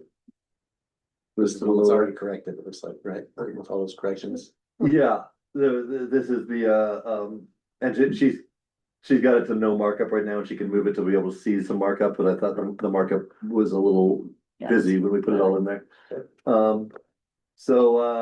Yeah, the first one there at the top, I think I explained it, but the very first one is the one that originally Christy and I put together, and we sent over to the bond attorney. We actually sent a version of the levy and the bond over there, the bond attorney, because they're just for the bond, they're only hired for the bond, because of the, we have to have bond counsel if we're buying a bond of this type, and so they would not look at the levy one as well. This one has been legally vetted by them, but there's some things that we could change within there if we wanted to, like change a little bit of the wording right there, but this one we felt like was in a pretty good spot, but then Christy also had some ideas on a second version of it. And maybe you want to talk about that. Yeah, so it's kind of like 2-second versions. They're basically around this concept of phasing. So the original version always articulated that the bonds might be issued in multiple series, meaning we may not borrow all the money at once, we might borrow it, one chunk and then another chunk, and that's always how it's been discussed, that would be in there as an option. And I've gotten lots of questions from people like, are you gonna phase the project? Are you gonna phase the project? Before, now, and my answer, at least with this facility, had been, well, it's not really very possible to phase it because it's just kind of one unit, you could maybe put the exterior stuff later, like the patio later, but essentially it's one. But then kind of had this aha of, well, it is steps though. Oh yeah, the other one. So yeah, it is. So in a different way, it is phased because, we don't have the architectural designs yet. And the other aha came from, people are asking questions about the total cost. And the total cost is based on an estimate from the architects and their estimator, who is, you know, very well researched, very experienced. You know, they have a lot of knowledge that goes into their estimates, but at the same time, it's not yet official bids. And so what the second two versions are trying to do is articulate that there's steps to it, and that we would, you know, essentially commit to, we won't get all the bonds at the same time, we won't borrow all the money up front, all the 40.3 million, but we would first get the architectural designs, site work, and get the, you know, whether it's simply updated cost estimates that are based on the actual detailed architectural designs, or it could be even potentially as far as getting, you know, the construction bids and then taking the second round. So that's what that's trying to capture, is to articulate for people that we would do it in those. Basically, the Steps. bullet points are fundamentally unchanged. I mean, is that The bullet point, yeah, Like yeah, having- the down below, like that- having mhm. one laundry list of bullets, vice two Yeah. phases and using that as a way to modulate yeah, ask in some way, because we're not having to. No, I mean, I love it. I hear it, I mean, but my initial instinct was, like, I love detail and I've managed big things like this, and it seems like, of course, well, yes, you would. mhm. Is that too, I'm worried if is it too inside baseball? Is it too? Or is there, what, I mean, what's the benefit of doing this, I guess would be my question, because does it save money in some way? Does it, No, by spreading this, It shows people that we are willing to look at this project in chunks that Right. would then could conceivably result in a lesser total bond ask. right, so that's the question, I mean, so that's, and Mhm. is Get that. more precise. Get more Yes, exactly. that's- Exactly. As we go through the So- phases, the Yeah. bond ask would get dialed in better, and it would hopefully be Right. with the intent of it being less. Yeah, Yeah, but- eventually. So if the intent of all this, to do it this way is to have the potential be we're actually could save a good chunk of money, then I would 100% go with that. But Yeah, yes, my problem is that we would do that anyway. Yeah, Is it conveyed that way? but to convey it so people know Exactly. it's the conveying. like, Exactly. Okay. Here's my thing, That, I don't know if that does all the things that you're asking for. But I like it. I like it more. I like that version. I think it is cleaner, clearer, more succinct. And if it is inside baseball and some people get at that and they recognize, even better. But I think for anybody else, layman is just gonna read through that and navigate it better. Mhm. And I just think it's the one to go with. So the framing is I like it phased. framed like that Yeah. myself, I like the Yeah. bold, I mean, I just. I'm not Oh, sure if we keep can do the bold. Yeah. Oh, I'm just saying, I like this. It still I reads know. more I cleanly, like the succinct, font. it breaks it up. For real, though, the white space and the way Yeah. it's used is just better stylized, it just looks better overall. Yeah. Is Well, I there would a- focus on the content. I know, but Okay. I, coupled Yes. with the fact that the two things are split and then that's Is a there visual. more phases? What about more phases?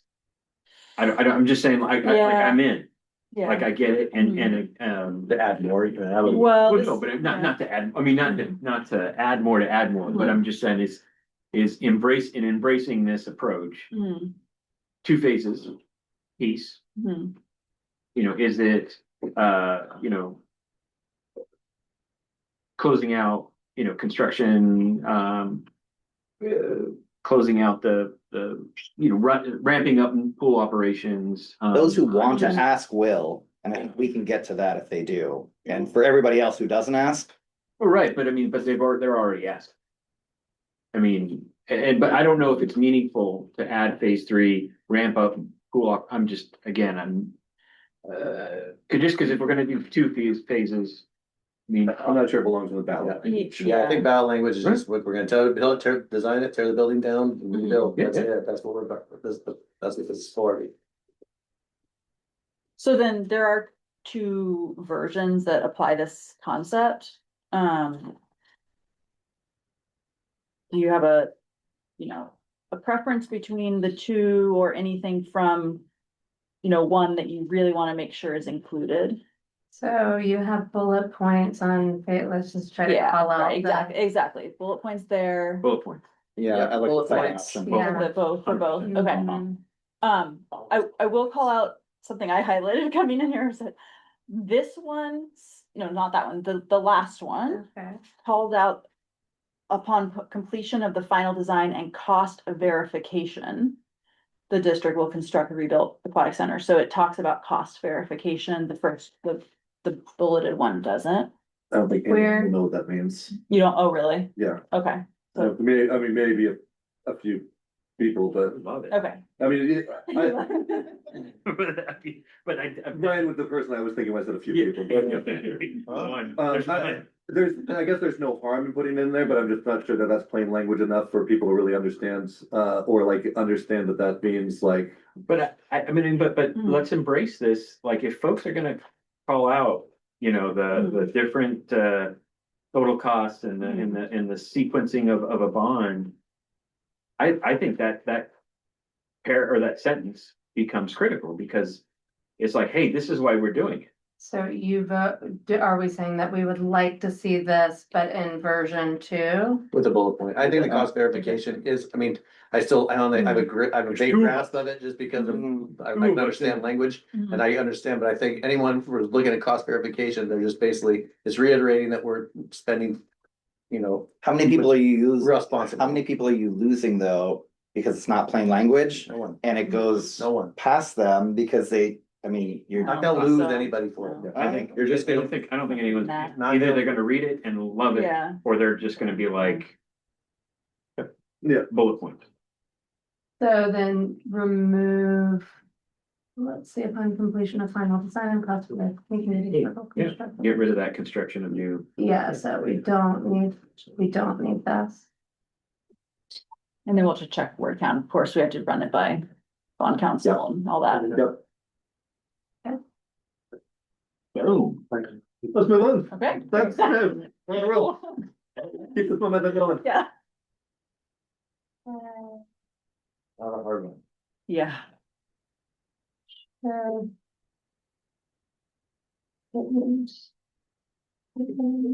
We took out assumption. Just on your screen.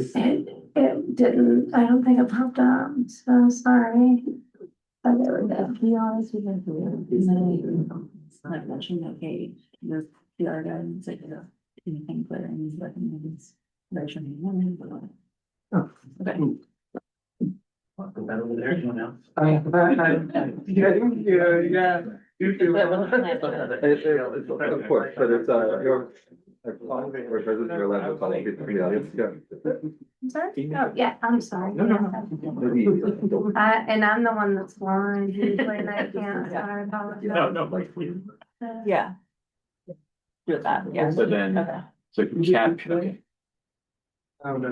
So we should probably just do it in sections, right? Okay, yeah. Thank you. Everybody sufficiently. Sugar. They're shaking a little. The 5-year levy, so that's the title, and last year, sorry, just I have it here, was 5-year operating levy for park and recreation services.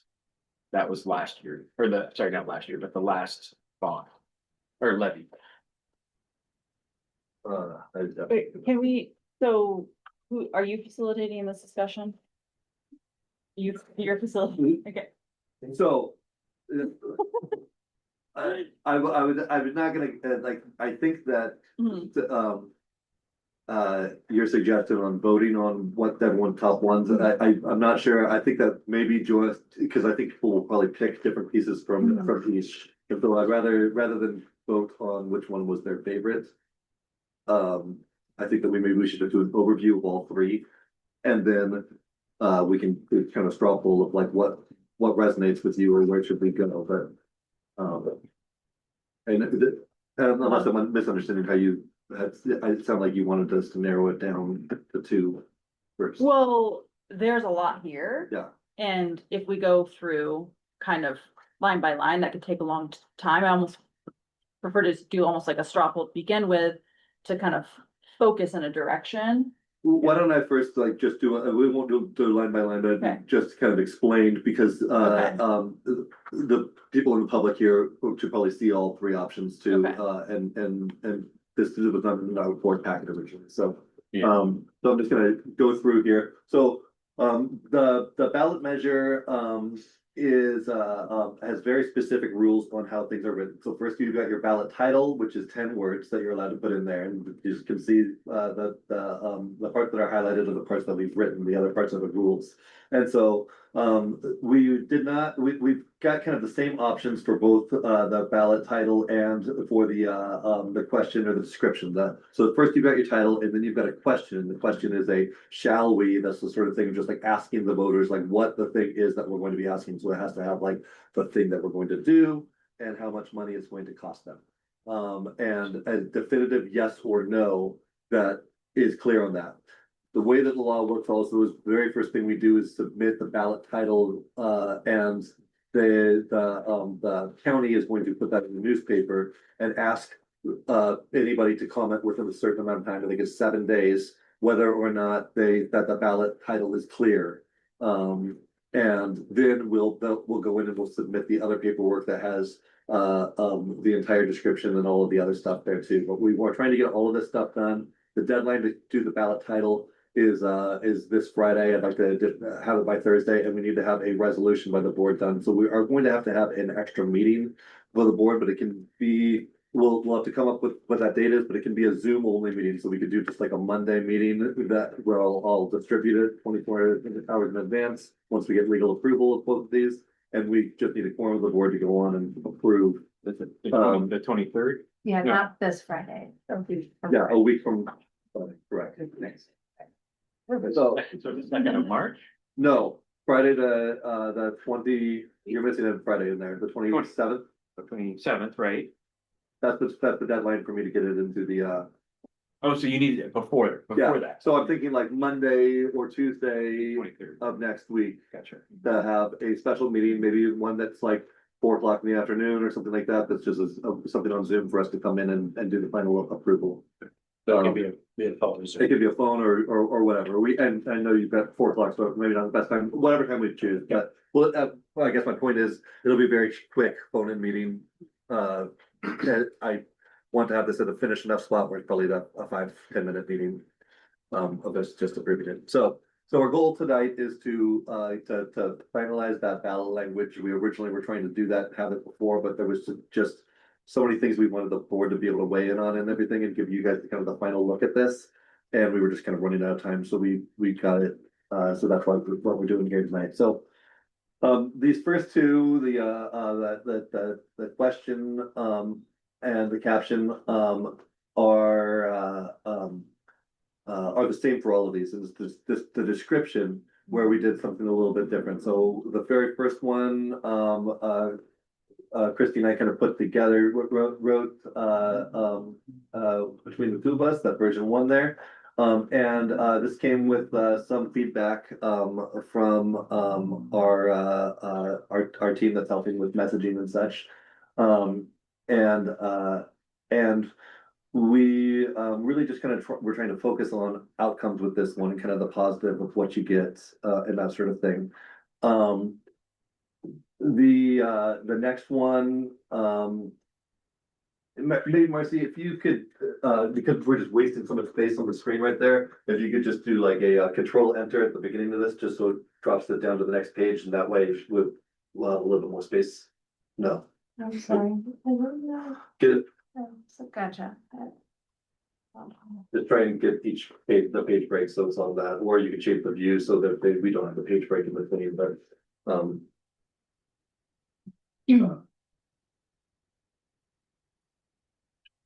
And that one, the first one was kind of grouped, like, we had been seeing things all along with the spreadsheet that kind of put the three, the categories of things that Yeah. factor into the levy. And then this part right here does not count against our word count, and it's required language. by the state. So, so this is really, where it is, 129 words. We're very short there of the max, so we've got some room where we could put some more things in there. And that's where I was talking about, we could do a little bit of taking from another. So if you like,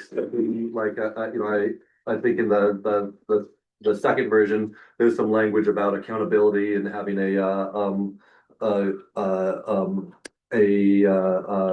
group to, the advisory council or whoever, a group to look over the funding stuff. You can put that in here to count toward the word count or something like You that. can put in chat. Yeah. And so, and there's also, when we looked into and saw a lot of the other levies, it was actually the school district levy, the Tualatin Hills, a lot of them actually do put in the average cost for a household in their levy language. We actually have the ability to do that in the bond language as well. I know that we've talked before about whether or not we should do that, but I'm looking at successful levies that have passed in in other places that do have that in there. And so that is a possibility for us as well. Why don't you scroll, Marcy, to the So we're not gonna talk about it before we go? no, I'm just kind of explaining what Each one. because everybody, like, not everybody that's watching has seen all these. Got it. So just to kind of talk about that, and then we will, 1 second, No, you're all right. get you all in one page, yeah. okay. So the blue one is the part that's changed here. This one lays out the situation and it's a little bit more negative. This one I kind of took the inspiration from, Tualatin Hills, when you looked at the Tualatin Hills Parks and Recreation District, which passed the 50 cent per thousand levy in the same election that we lost in the May of 2024. Theirs was nothing new. It was all it was saying that things are going to be cut if you don't pass this levy. And so they didn't really have like a positive side there. That they had a little bit of language in there about like the services that they will continue to provide, but nothing was new. But they started it off from the very get-go, just explaining that they're in a funding crisis, and that they are going to have to make cuts if something doesn't happen. So that was kind of a little bit more of where this one came from, trying to kind of put all of that up in here. And then, without additional funding, this is what would, what would be cut. And then this was the language I was talking about with, funds are subject to accountability measures such as annual audits and PRD board oversight. That is taken directly from the school district. Whenever they do a levy, they've got this language in there. And then,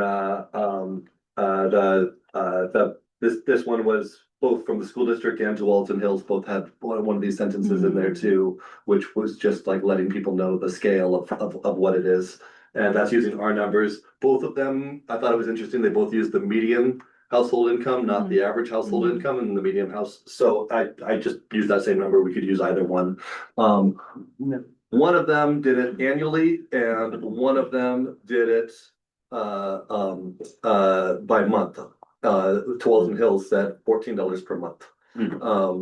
I saw that when I read that. I kind of like that. It's like, man, if you're looking at being so low, I mean, kind of 82 divided by 12 is pretty low. We tested both of them when we were doing our survey data the year before, and actually the annual came out higher than the monthly one, but for what that's worth. Better received. It was better received that but We were also asking for a lot more at that stage. The approach was different. the approach was different. And then we'll discuss it in a second. I just want to get down to the version 3.2 as well. And if you want to go to the version 3 now. Less than $6 per month. Sounds good. So version 3, this is kind of like the version 1, except for it lays out the situation, has kind of that situational statement and just a little bit more detail on this. And it's pretty close to the full word count. And it does not have the accountability language and that sort of thing. So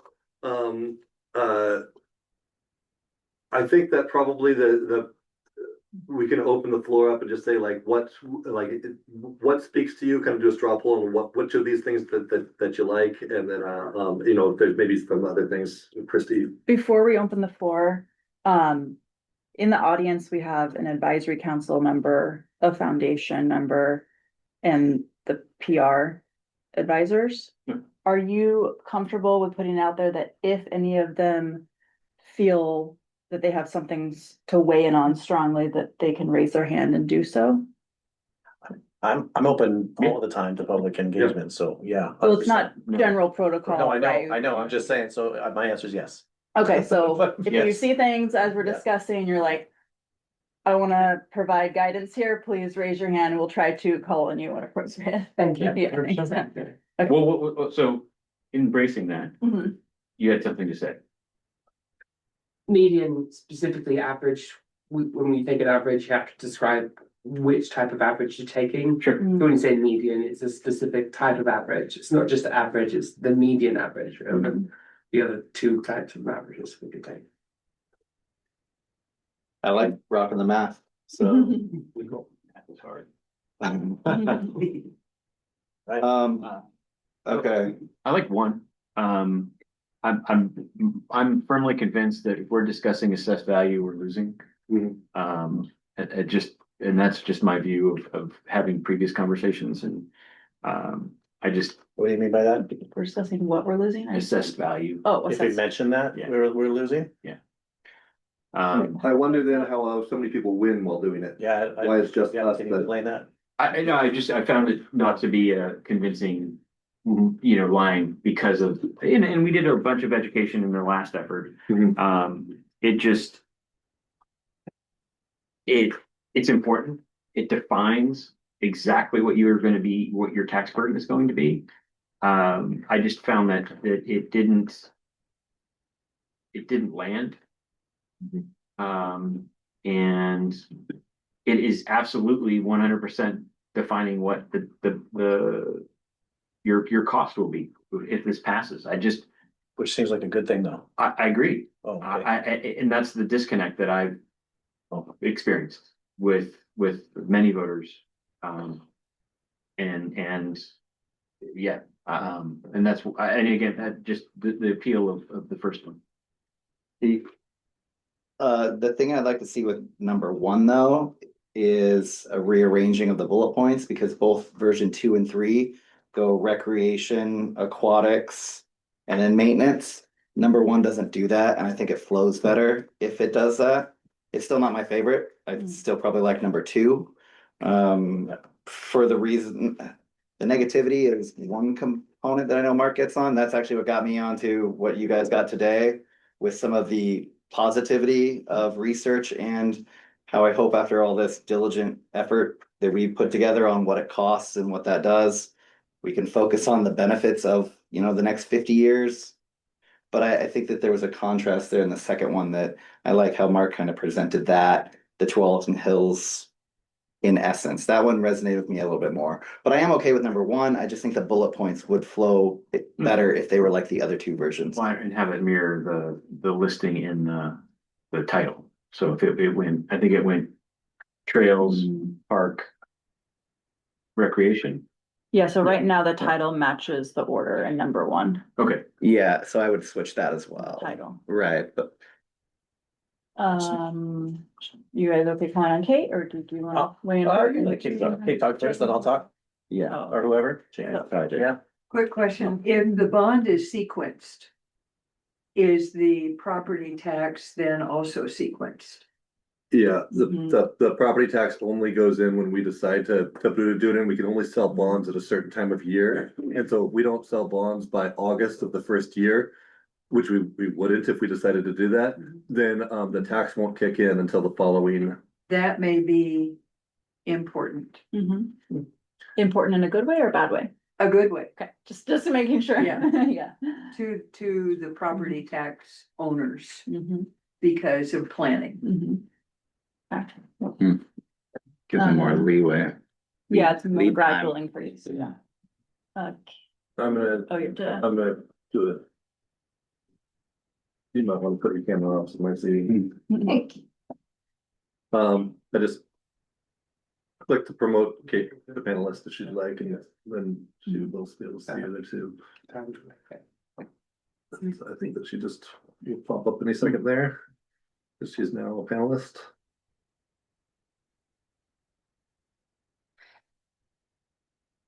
Okay, Kate, whenever you want to start talking, I think that you're able to talk. Okay. Okay, am I unmuted?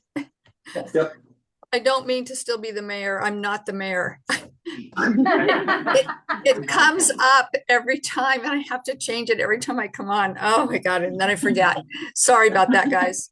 I like that these are all really different approaches here. I'd like to hear what Robin might think about these.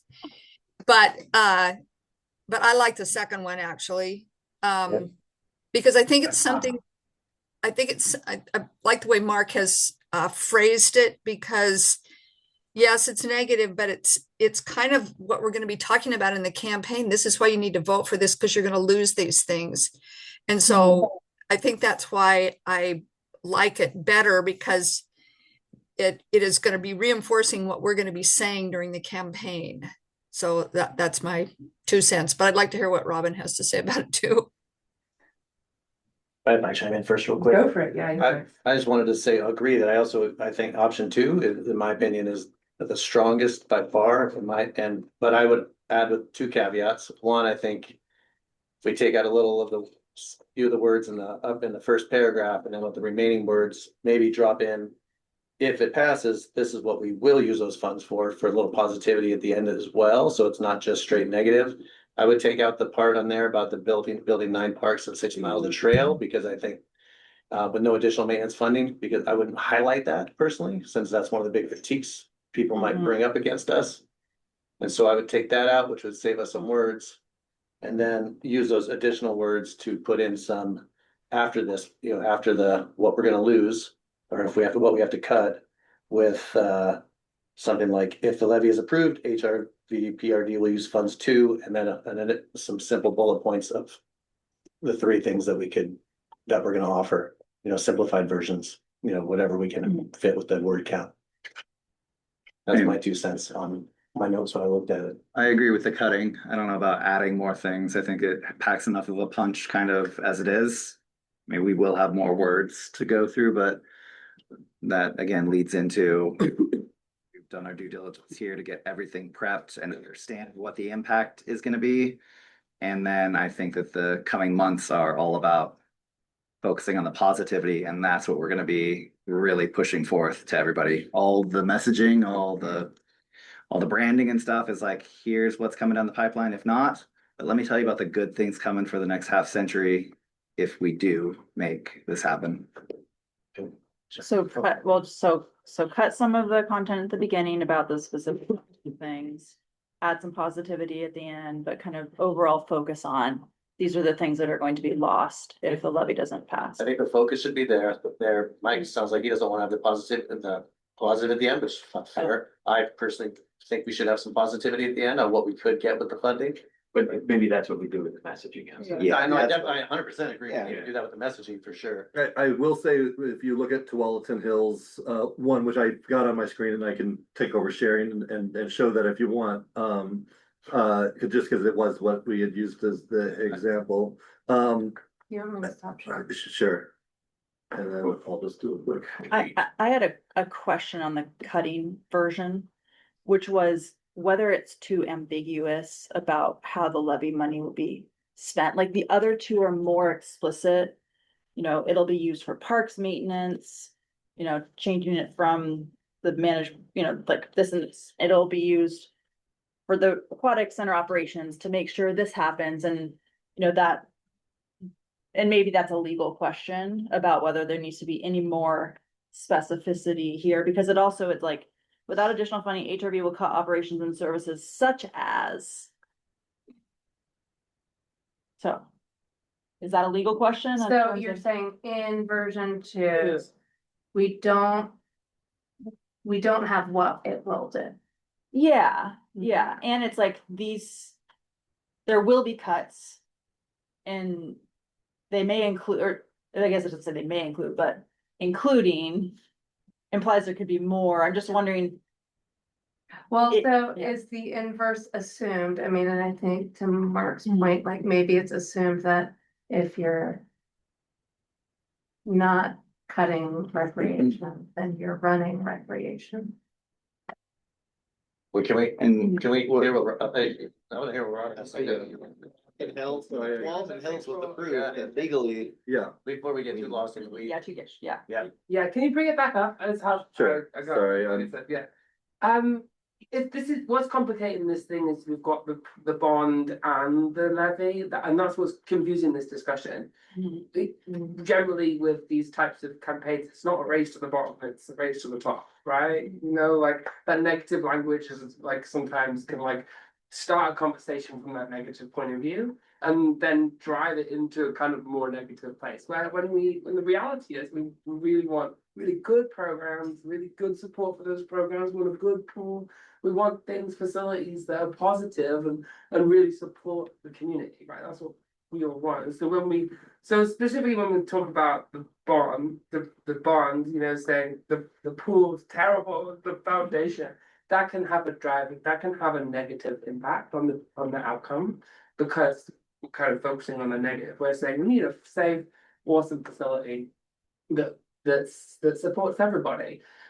The levy is slightly different, and you are in a situation with funding, specifically with community recreation, and people do need to know that. And I think it is important to include this here, and I think it's missing in the first one specifically. One of the things that we heard 3 times in that interviews was that sometimes this wording can sound like a threat. And so will cut operations and services sounds like a choice, right? It sounds like you're making a choice to cut those things, right? And so without the real knowledge that you guys just went through, which is the complicated situation around community education, which they're not going to get because they're not going to watch the meet in or really dive into the materials and understand them.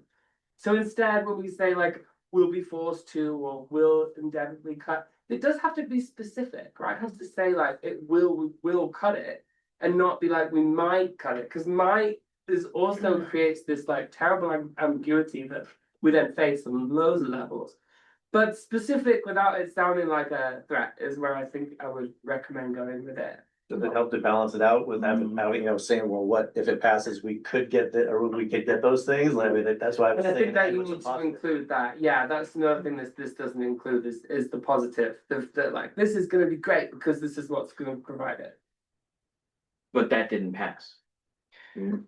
Yeah, but it's also complicated because we're combining it with this other big proposal. So I think it's a blend, right? It's like it's being real and meeting people with concerns with genuine facts and information, right? Always, but then also painting a picture of what we want, right? And what the community is asking. No, and that went to my support for the first option and an irrational expectation that I am somehow a positive and optimistic person.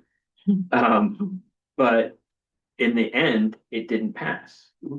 So Robin, can I just So ask it you? doesn't, you know, and like I said, I had a preference, but it didn't pass. Yeah, So is the reality option version 2?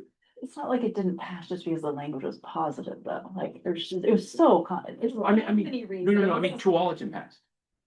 Tualatin's passed and Tualatin's used this kind of model. I mean, that- wasn't Tualatin probably gonna pass, I mean. Well, yeah, I know, I agree with that, yeah. there's different communities are different. Sure, Right? right. Marketing that happens in Hood River doesn't work in the Dalles, Yeah. right? Vice Yeah. versa. And meeting our community where they're really at, I think is really the goal here. And I'm really glad Tualatin responded to the negative messaging, but it doesn't necessarily mean that they will. Sure. Yeah. Yeah. I guess I'm just trying to understand how to straddle the fence, I guess, a little bit. So is it that perhaps we would do something like Hood River Parks and Rec will sustain community recreation and not be forced to cut? I don't really like the term Or- forced, if you said must potentially, but Tyler. I think direct language and funding will be lost or funding will be used for. So if we don't have it, this will happen. If we do, this will happen. So you've got a very clear yes or no, essentially. No model. That's why I think it's important to have A, what's gonna get lost if it doesn't pass, and B, what we can gain if it does, because I think when people see it and they see those things Mhm. spelled out for them, then they can Mhm. make an informed choice, and most people in this community, if they see those things laid out, I think will make the choice to support those things rather than cut them. I think that's where we're getting to, yeah. I just wanted to bring this one up just to show real quick with this. Yeah. I'm gonna stop share. Water. Oh, no. Okay. You look like fun. Apparently I got it up on the screen. Everyone, You gotta read it out loud. see it, I think. Yes. But yeah, It's still sharing. here we go. It was, yeah, it was the, Oh, did we kick everyone? about, no, it was the, I got disconnected to the TV. So this one, the Twelton Hills one right here was, they got right into they set up a scene of, why they have a funding issue and then went straight into without additional funding, they will cut services, close facilities, this sort of thing. And then they did follow up with the service and programs funded by this measure, include but are not limited to, and did like the positive, like what they got. So they really did kind of do like all three, kind of like what Jace was saying right there.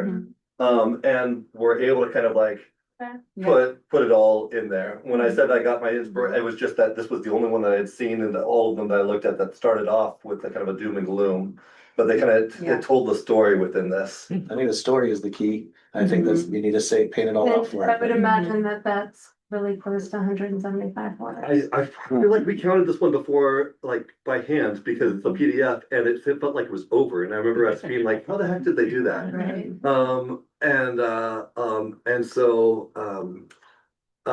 But that was, I think, when I was writing it, I felt like it was a bit redundant when I put it both, because I did not have different descriptors for both, and so I was like, one was, we are going to cut this, and then the next one was, if you vote, we will give you that, and it wasn't like different. So I think that it's probably just like trying to figure out like how to word that in a way that doesn't seem like I'm just wasting space, because that was how, when I did it and I was doing the word count, it just felt like I was just repeating myself. But maybe a better writer can figure out how to make that work. Robin, does this land pretty closely to what you Yeah, were? this is what, but yeah, we're trying to say, paint the problem, or this is the situation, this is the problem, and this is our vision, right? And it's that last bit that's so crucial, and they're using, you know, it's open and clean, garbage pickup, not just using like maintenance, they're like specifically labeling preschool programming for children, you know, like there was include lifeguards are saying the word lifeguards, not just staffing, right? And I think that's lifeguard's not just any staff member, right? That's a life-saving member of staff. It's crucial. So yeah, I think it's cool. They've done it per month. Some of our feedback was a bit mixed, but generally people are like, don't be clever about this. Like, my tax bill ain't clever. It's just a $12 cup of coffee per month. One cup of coffee on your face. It's kind of what we got from a couple of people, so I would just simplify that. Yeah. Noted, I'll take that. Very clever, I think it's very clever, yeah. I mean, there might be conversations where like, you know, with that framing might Yeah, resonate with that individual, but general speaking. I can read the room. Yeah. I get it. And the annual cost is how people are receiving it. Oh, look at that. Right, and so it We doesn't. can just do like that between our two screens. Right. I think also annual cost and then annual homeowner value, like assessed value, you're on the same scale. Whereas if you're doing it by month, you're not assessing value by month. Especially your scales are off, your numbers are a little skewed. People start to get, why is it like that? Why are you, why are you doing it like that? Yeah. Yeah. That like, the biggest thing we saw in interviews was transparency and cost. Yeah. So Okay. as clear. Yeah. So you're saying daily rates.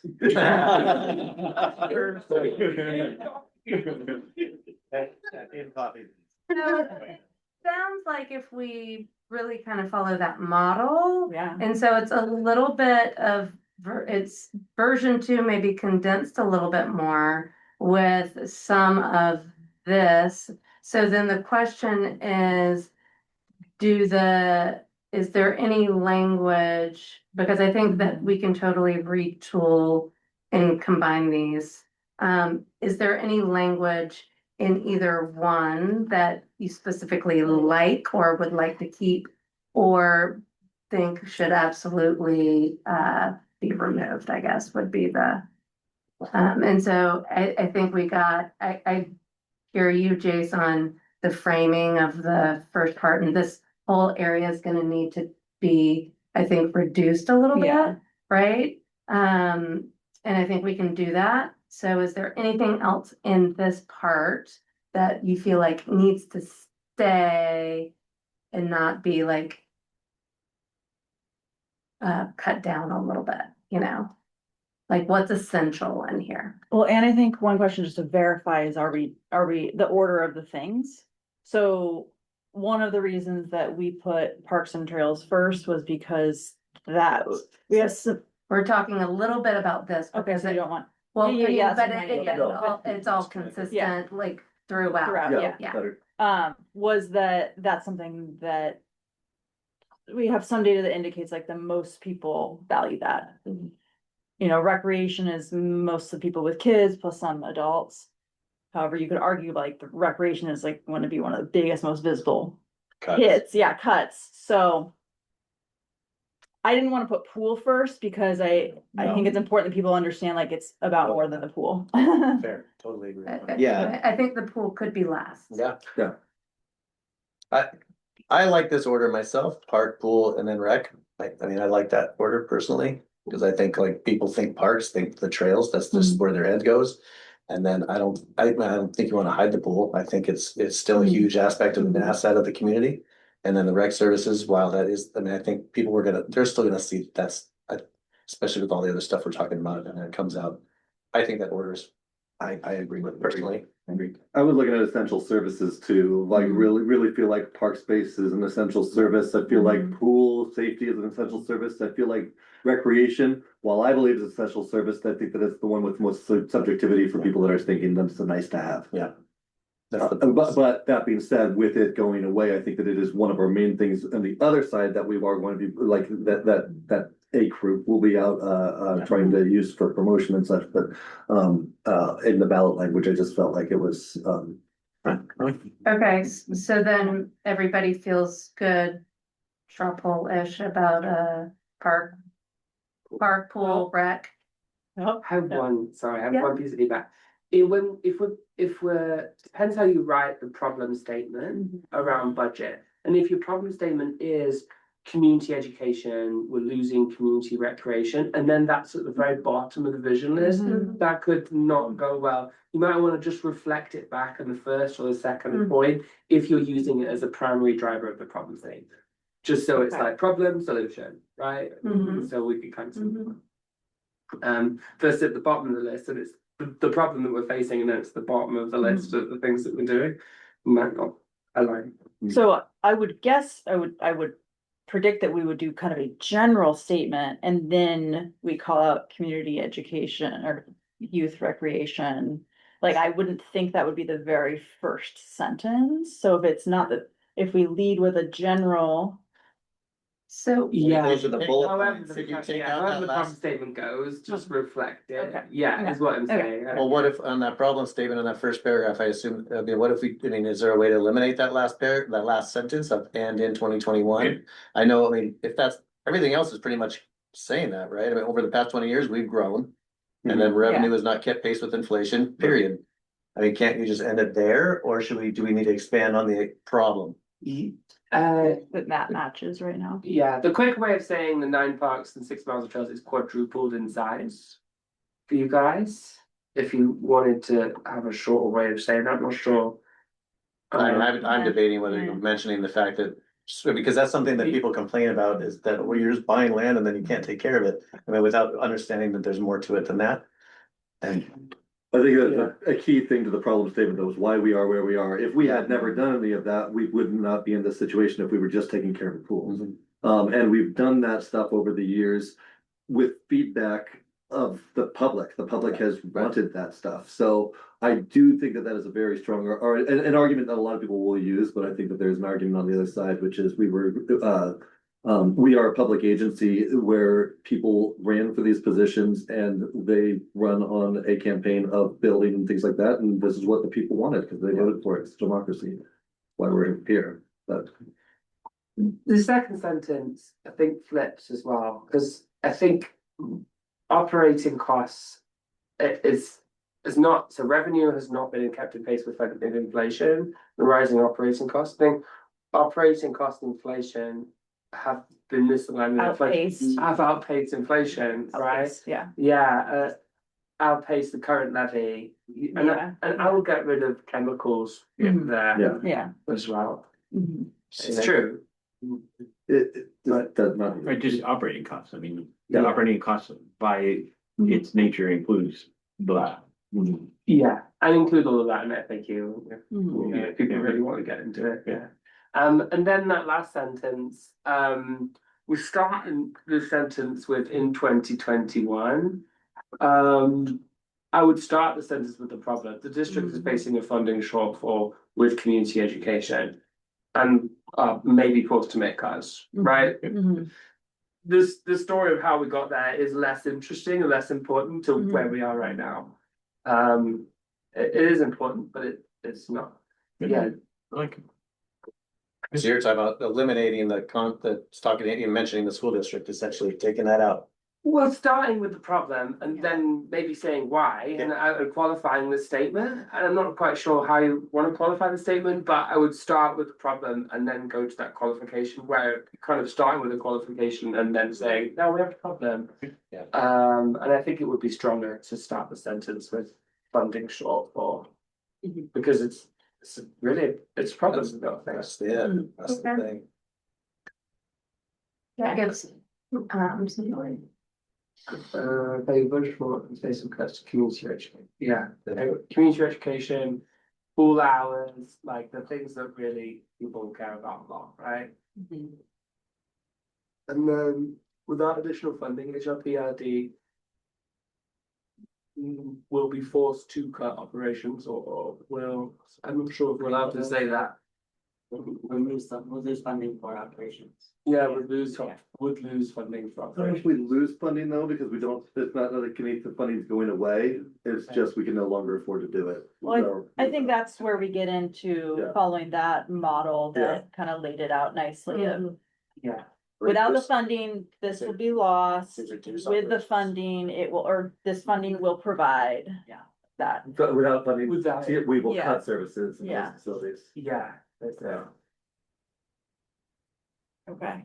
So maybe have that part, even, I mean, again, not to totally plagiarize that other levy, but. Yeah. That's why. You're not But I recreating. mean, maybe we make the negative, those things, like take those out of the bullet points, so that's not, so that the bullet points are the positive, but they can still read the little brief paragraph about the I mean, I negative. think that we can easily. Yeah. Model, Yeah. literally model it From this, from yeah. this, yeah. Yeah. Thanks. And I think Robin's given us some great feedback. Is there, I think we have enough information. Is there anything in the that you want to reframe in the positives? Well, and I'm wondering about process here too, because, okay, so this. Yeah. Needs, like, the bond one is just some small tweaks and Yeah. legal counsel. This one, we have to get it into the one version that's modeled after this. I feel like there's pretty clear direction, but it still might be like, Some people see it and then you want to adjust it some. Mhm. And so with our tight timeline, how are we gonna approach that to make sure the board feels like they can still, weigh in? Do we want to? The board can't weigh in without a meeting, so we can either schedule another meeting if the board all wants to weigh in, or they delegate one of us to do it, and we are allowed, we can't have a quorum of the board. There could be two board members if they wanted, that could do it, and with advice from Robin and, and someone else. So if the board members right here are comfortable with trusting your colleagues and to get a good finished product, with just two of you, we can do that, but if there's more than two of you that wants to weigh in on it before it's final, then we need to schedule a meeting to look at it. Well, but with that version, we would still bring it to the special meeting for approval by the whole. At the end. Correct, but it has to be approved that night, or if. Right, like, yeah. You, I suppose you could approve it with some tweaks, if you said like, approve it with a couple of Yeah. word changes or Right. something, and then we could update. The wording on it is just if any of those words trigger anything with legal, Mhm. then we have to bring it back again. But the board could say approve it with these 3 changes. I'm comfortable with all the guidance that we talked about. Basically, let you guys run with it, or whoever else wants to run with it. And then we look at it, we vote on it, look at it. If there's a couple changes or if legal's fine with it, and then you're good. But your point is it more, I mean, in terms of these edits? Yeah, because Because of the depth of the I edits. mean, I feel like we have enough direction personally, but if you guys disagree, feel free. I feel like we have enough direction. We have, yeah, Yeah. Mike, mean- would you want to be part of a work session to refine it, like you and I with that approach? I mean, I think that we've talked about a lot of things and there's a lot still to be done. But with that, I also align more with Jace and I kind of trust the direction that we've already put into place. Understanding that we're all gonna acquiesce in some regard, and so. Talking about, we have an idea of what we're mirroring now, what version we're going with, and what that will springboard us into. Okay, he's comfortable. And we still have to vote, we still have to have a meeting to go Correct. over it, Yes, so yeah. if there's something like, Right. whoa, this is. But we're up Please change against, this we're one up sentence. against the wall though. I get the time, We're but not I'm making saying a if there's big something that's a change red again. flag on all parts, we still have a meeting. Where if we could change a sentence if something is really, Both sets of legal Minimally. counsel that we're dealing with are like available in a second with the phone call. They're both really good with this too. So like, and if, I mean, it's even if we did it during the working day, if we decided to do like a 10 a.m. meeting or something like that, we could even try and get them on the line when we do it in case there is something. So that they could give us kind of real time advice if we needed to. Okay, great. And we haven't talked about, I'm sorry, I don't mean to come back to timing and meetings, but. When that. When- I need to. So 10 AM, right? You threw out some things. I'm glad that you're coming back to time at the meetings. So that, and this isn't anything we've referenced today, tonight, I should say. Something early next week is what we're talking about now. Okay. right, yeah, what? So Yeah, 20 probably Monday or Tuesday, would give us the most wiggle room if we did have to make some sort of change. I like Monday, Oh, Monday the 23rd. I was about to say Monday's Memorial Day, I'm so.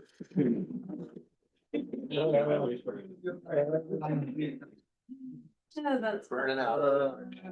The 23rd is easier for me, but Yeah, The 24th is easier for me, so I put that out.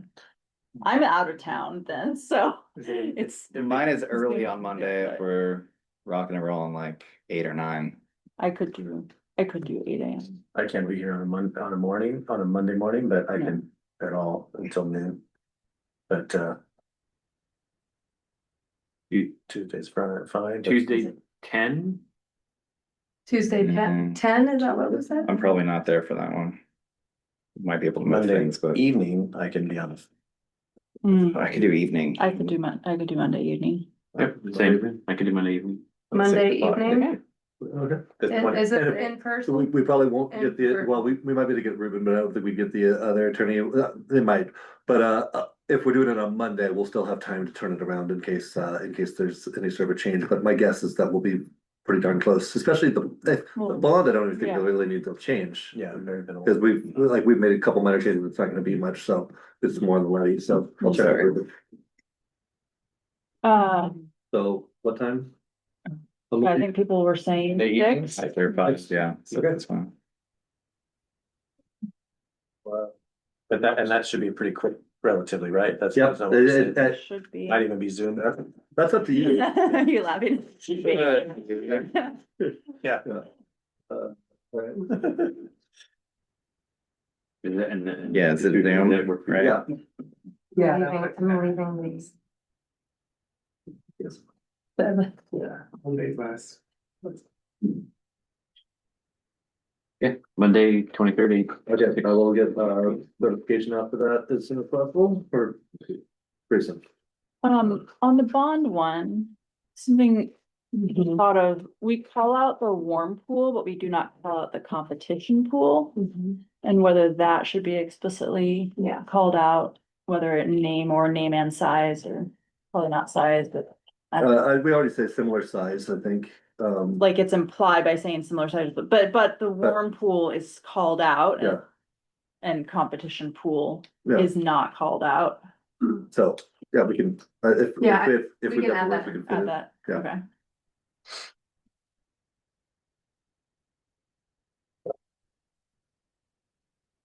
Okay. Alright. So we're nearing completion here. Just as we transition on, everyone here saw that AI chat that I pulled up. That was part of the discussion of linking in to Walton Hills and how Mark had phrased that version. And then the concept of what we not have to discuss tonight, but moving forward, and we just promote some of those other aspects, I think will pay significant dividends. I'm not the biggest fan of AI in the world, but it does have the ability to aggregate a lot of data pretty quickly and some messaging in that positivity of what we're trying to accomplish. I mean, even in that, it just reflected on a few like cities in the way in which they reflected what our issues are. And then the economic, social, physical benefits that kind of came along with it, with some actual data around like maybe over the next 50 years.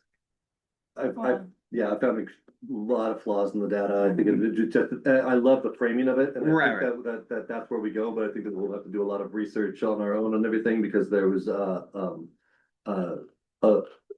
lot of stuff just was, I don't know where they pulled it from, so, but I think that it's a good, I like talking about economic development and things like that, but it's quoting like that we prep the swim meets with thousands of participants and single swim meet and things, Oh, right. like, oh gosh, like, so. That's not us. Yeah. My point being that Yeah. I would love it to be something the board talks about as a tool Yeah. for messaging and moving forward, because we've been talking a lot about everything else to cut costs and the impact and this and that and the other. We have not really focused on that aspect much.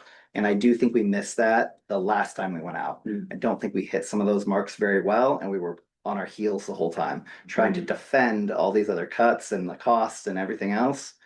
I would like to also have some of those things loaded and ready for those who are promoting what the future looks like. That's what I talked about at the last board meeting too. Some of the language and verbiage being optimistic and future oriented. I think that kind of stuff, when we get it correct, is of value. And I think that some of that, language is captured in some of the messaging that, they've been working on for us, especially for the, Youth employment. was one of the things that we were talking about at the last meeting that can be highlighted. I align with you on I think, concept you were getting at here of showing people how the pool is well run and improving, and because I think people expect it to be run like a business, right? And so showing how it is and making decisions that align with that, like if certain things are priced really, really low, why are they priced really, really low? Maybe we should consider pricing them at a different price, and I think that's a piece of maybe what you're talking about, I think so. I think it helps explain that. And getting into like the fiscal component, we're talking about what it costs people, but you don't always look at what that extrapolates to. What is this going to do to my property values? How is this going to benefit some of these other aspects of what I'm looking forward to? And we never really dug into that data. It's really hard to come across. And to Mark's point, that was such a quick jump into that. I know it's not going to be accurate, but there could be some time devoted to actually getting empirical research from other entities that could give us a good grasp of, we want to tell you what it would look like if you did vote for this, how much benefit it would bring to you and your community. What I would wonder is who's going to do that work and how we put that together. Right now, we are barely able to do what we are creating right now. And so I can't just pull on staff to be tasked with a huge research project like that, because I've spent the entire week just researching like other facilities, just get comparables and all this other stuff. There's just a list of other things. And so I feel like it's a very good, like, it would be a great tool, but it's one of those like back pocket tools. And right now I'm spending all my time trying to figure out the front pocket tools. And so if there's people that would like to volunteer, if we know somebody in the community that can do like some heavy research to try and make like an economic development case and say like what this actually saves the community and healthcare stuff and everything, but can actually get into that, get the real data and do the stuff, then I would welcome someone else to do that. I don't feel like it can be an expectation that we have, you know, either staff or that, you know, someone's gonna have to step up to make that happen if we do that. I think at a base level though, what it showed is that, I mean, there's hidden benefits that you could probably easily explain to people in short, simple, you know, sentences. Like you just probably don't realize how much this is benefiting you in this way, or this person in this community in this way. And so I think, you know, you might not have the exact numbers and you might not have the exact research because we don't have the time or energy to find that information right now. But I think it painted that picture well enough that you could, I'm sure there's plenty of things you could list off that were legitimate benefits that people don't think about. Why would I want a nice shiny rec pool in my community? You know, property values. I mean, But as kind of a secondary thing for like answering questions and things like that, because I think that we, like, the whole reason that we've got the PR people here too is to hone in on what are the key messages and everything, and I think if we do like, if we start tossing a bunch of different stuff out there, we're losing the focus and just like what our key messaging is. It's great to have it, I think, but it's not like we gotta, like, really, once we focus on all that key stuff, is we just gotta stick to those talking points and really try and focus in on that. Because otherwise, if we're all talking about different things and we're just throwing out, you know, lots of different things, then it's we're losing that focus. okay. Anything else in strategic planning before we? Alright, great. I'll move on to financial report. So financial report right here is the general fund. This is looking very good right now. Revenue this is my favorite time of the year when the taxes have come in and the revenue looks really good. And then expenditures, this is our January report, and expenditures are at 51%. I mean, that's right where you want to be in the middle of the year. So far, everything is tracking along really well here in the general funds. The furniture and equipment, why is that 400%? You know, one big thing. Yeah, I mean, it's a budget of $5,000. I know. I don't know what that one is. It might have either been miscategorized or that might have been like the pool blankets. So we bought new pool blankets. It is, okay. So if you look out there, you'll see some brand new pool blankets right there. They were tattered. We might move that to a capital expense later because it was such a expensive expense right there. But for now, when we're putting it into the system, they just put in new furniture and equipment. So it was needed and saves us money in utilities. But yeah, it's not an anomaly. And the big for the competition pool theoretically could be used in a new facility if it's the pool's the same size. Yeah. Sure. Yeah, they are replaced about every 3-4 years or so. Yeah. Oh, that, okay. Okay. But that is a great point that if it's the exact same size, it probably could. There are different cutouts for the ladders and things like that that might be, but. And yeah, it's quite possible that these blankets, if we're approved, it could go on to the other pool and last for a couple of years. Yep. Great. Let's see. Next report is the improvement fund. No changes in the improvement funds, except for a little bit of interest income. Recreation fund, we spent a lot of time talking about that earlier, but just to connect the dots from what we talked about here before to show it. the beginning fund balance up there, the 267. Our recreation programs are right around 180 right now, only 42% of what we had originally budgeted, which was 432, which was a very high, looking back at our projection, or I mean, our trend line of staying in the 380s every year, I think was a little over optimistic for us there. And it was also done, this budget was done before we knew anything about the school district's plans, and so that, there was that too. And then everything else is tracking around. It's just that's the admin, indirect admin service fees. That was the one where we didn't start adding it till the very last month, and so that's where it's kind of been hiding from us for this year, but now we're putting it in there quarterly, so we've got a 50% in there right now, it's 52,000. Which puts us at a 52% expenditure and a 63% revenue. But again, this one is deceiving because you're counting your beginning fund balance as 100% revenue at the very first day that we start this budget right here.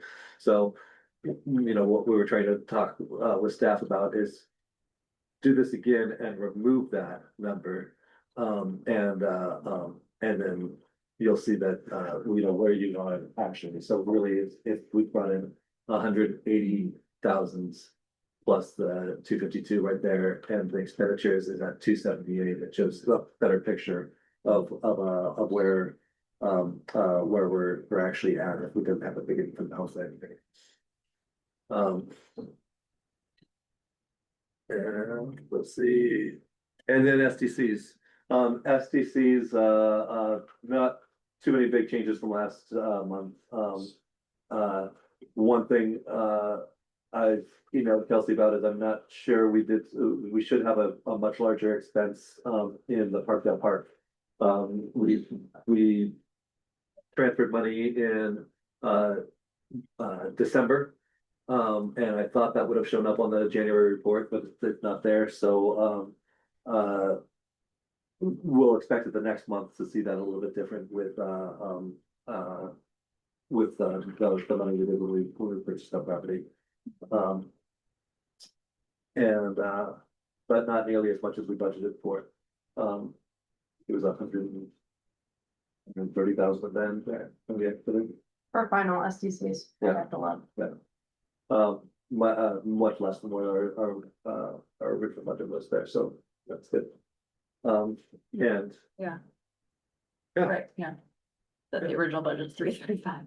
yeah, For it, yeah. yeah, and I know a reason for that is this budget was done before we got our appraisal done, right before the grant was submitted, and the appraisal came in higher, which lowered the or raised the match amount and lowered the amount that we would have to pay out at the end. So, that's it for the finance report. Any questions on that? All right, Parkdale Park. How do you like that graphic I made? That's fake. I tell you. How many AI things to do these days? You had time to make that. I needed a break for my brain for a second. I needed to get crafty. Yeah, so Parkdale Park, I didn't put this in the director's report, because we didn't have a director's report last month, and this month I was like, I'm gonna put one in this time, and so just big pat on the back to us, Marcy, for a lot of work on the grant writing and such, and I'll pat my own self on the back for what a pain in the butt buying a piece of property is and trying to get it all done. The property closed. I wrote it in the director's report on December 31st, but what I didn't write was it was like 2:35 in the afternoon by the time we finally got the thing that it closed, and we were trying to close at the end of the calendar year as kind of a favor to the owner who reduced the price and did a whole bunch for us, and it was it was so close to not happening, and it was crazy getting it there, but we did it. We made it close. And so anyways, we now own Parkdale Park, and we've like winterized the house, and changed the locks and found that the barn is actually still filled with one of the neighbors' things, and so we reached out to them, they were supposed to remove it and everything. So we're still kind of going through all of that stuff. But one question that the seller Michael Mills had for us was what we were going to call the park. We've been calling it Parkdale Park all along. Some people have called it Red Barn Park. I think that was more of a marketing thing for the wedding venue that was there. I've also heard it called Depot Park before because it was the end of the train depot, at the end of the line for the Mount Hood Railroad. My personal preference is I like parks that are named after places. I like the name Parkdale Park. I love the fact that the name Parkdale has the word park in it. But we don't have to come up with anything right here today. Just when he brought that up with me, I was just like, oh, well, I thought it was just Parkdale Park, but when you buy a new park, you get to name it. So it just was wondering if the board feels like they want to go through some sort of a naming process to look at if we should give it a proper name or continue calling it Parkdale Park, because eventually I've got one of these signs sitting in the barrack barn right now, ready to go with a park, and I will just have to have it laser etched, but I'd like to be able to put our sign out there. We can put up a temporary sign for now, but we'd like to be able to put our branding, like our obelisk that we have at all of our other parks out there, and let people know that it's ours now. So, but I'd get just a little feedback on it. Again, not a name tonight, but if that's something that we want to pursue, is looking at the different name for it. Sure, it would be, was that possibly a public engagement type of situation you can do, and that ties into while we're doing our election, that's fun, and then with the caveat that we won't call it Parky McParkface, but we'll call it something. I think asking opinions is great. I will push back if there is any sort of a contest. That's right, I mean, well, if there's a caveat, like, we're not, you just. Yeah. We still have to, yes, Yeah. we But still, we're announcing it's coming out. yeah. I mean, just as we are with West Side Park with the Earth Day and the effort there. Yeah. This is our pronouncement to the world that this is now and there is a naming. Yeah, I would also love to have a meeting out there in the historic house there. It's gonna be a cramped meeting, but if we had a meeting, we could either meet at the Grange, which is right next door, which has a lot more space. And then and start with a tour of the park or something, or we could actually meet in the house. Or if it's a nice enough day, we could meet in the covered picnic shelter area. But to have one of our board meetings in Parkdale, I think would be nice. It's just, and we do have heat in the house if we wanted to do it, just, before the springtime, but we could decide to do it in I think April. we if need to wanna do it in April. Yeah. Yeah, I'm just trying to think of rollout and timing and engagement with all the folks in Hood River. I think that would be powerful. Meeting in Parkdale. Let's do it. And figure out, so would it be at that meeting that we would have some sort of community engagement naming opportunity, or is We- that? we- Yeah. Or just to be figured out later, We how, could- I mean, I mean, we're. That's up to the board. I mean, people can come and just put their names in a bowl. I mean, that's all it boils, I mean, or in something. It's like, and then Something, we can all look at them all and go, okay. Well, Yeah. we narrowed it down, and here's some 3 good ones, or we can have our own in the bowl. It's not, we don't, I mean, I just think it might be fun Mhm. to just something fun, would be kind of cool. We're taking suggestions or something. Yeah. I would not think Yes, that not we a- name it that night or No, anything like that, 100%. but we could just like say like, hey, we're should we call it Parkdale Park? I just just please not a survey, an online survey or Yeah. a contest. Those will get away from you. It will. Yeah, that's what I was referencing, Yeah. Parking at Parkface. Yeah. Yeah. Exactly. Yes. Parking McParkface.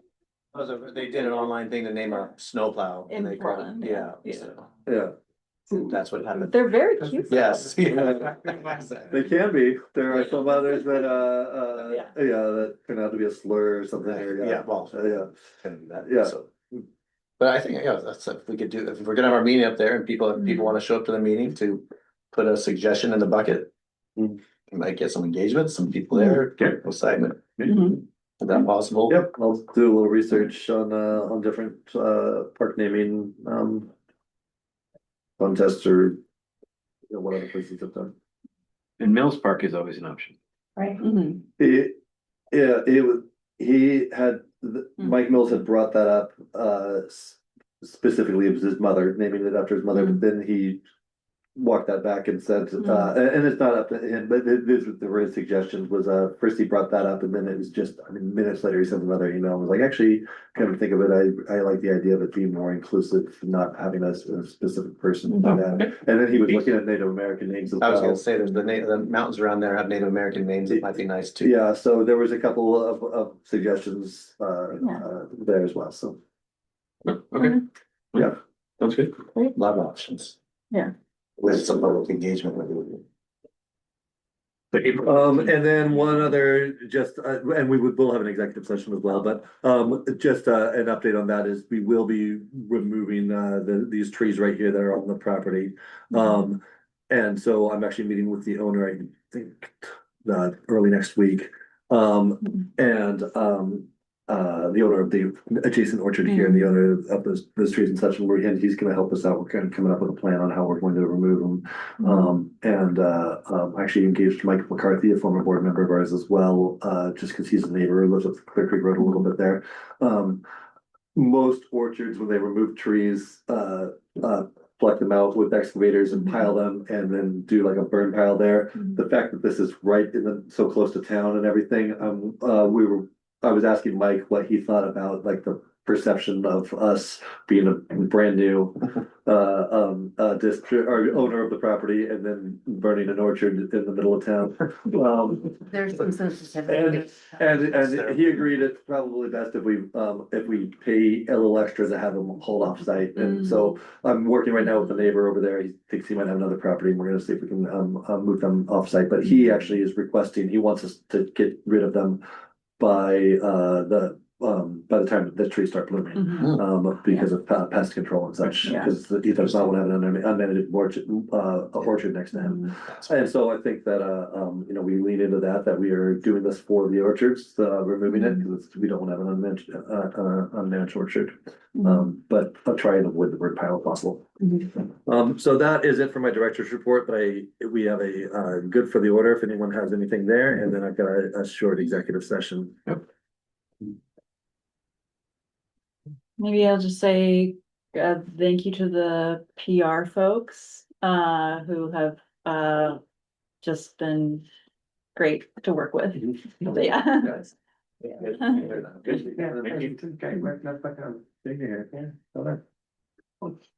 Now, get it?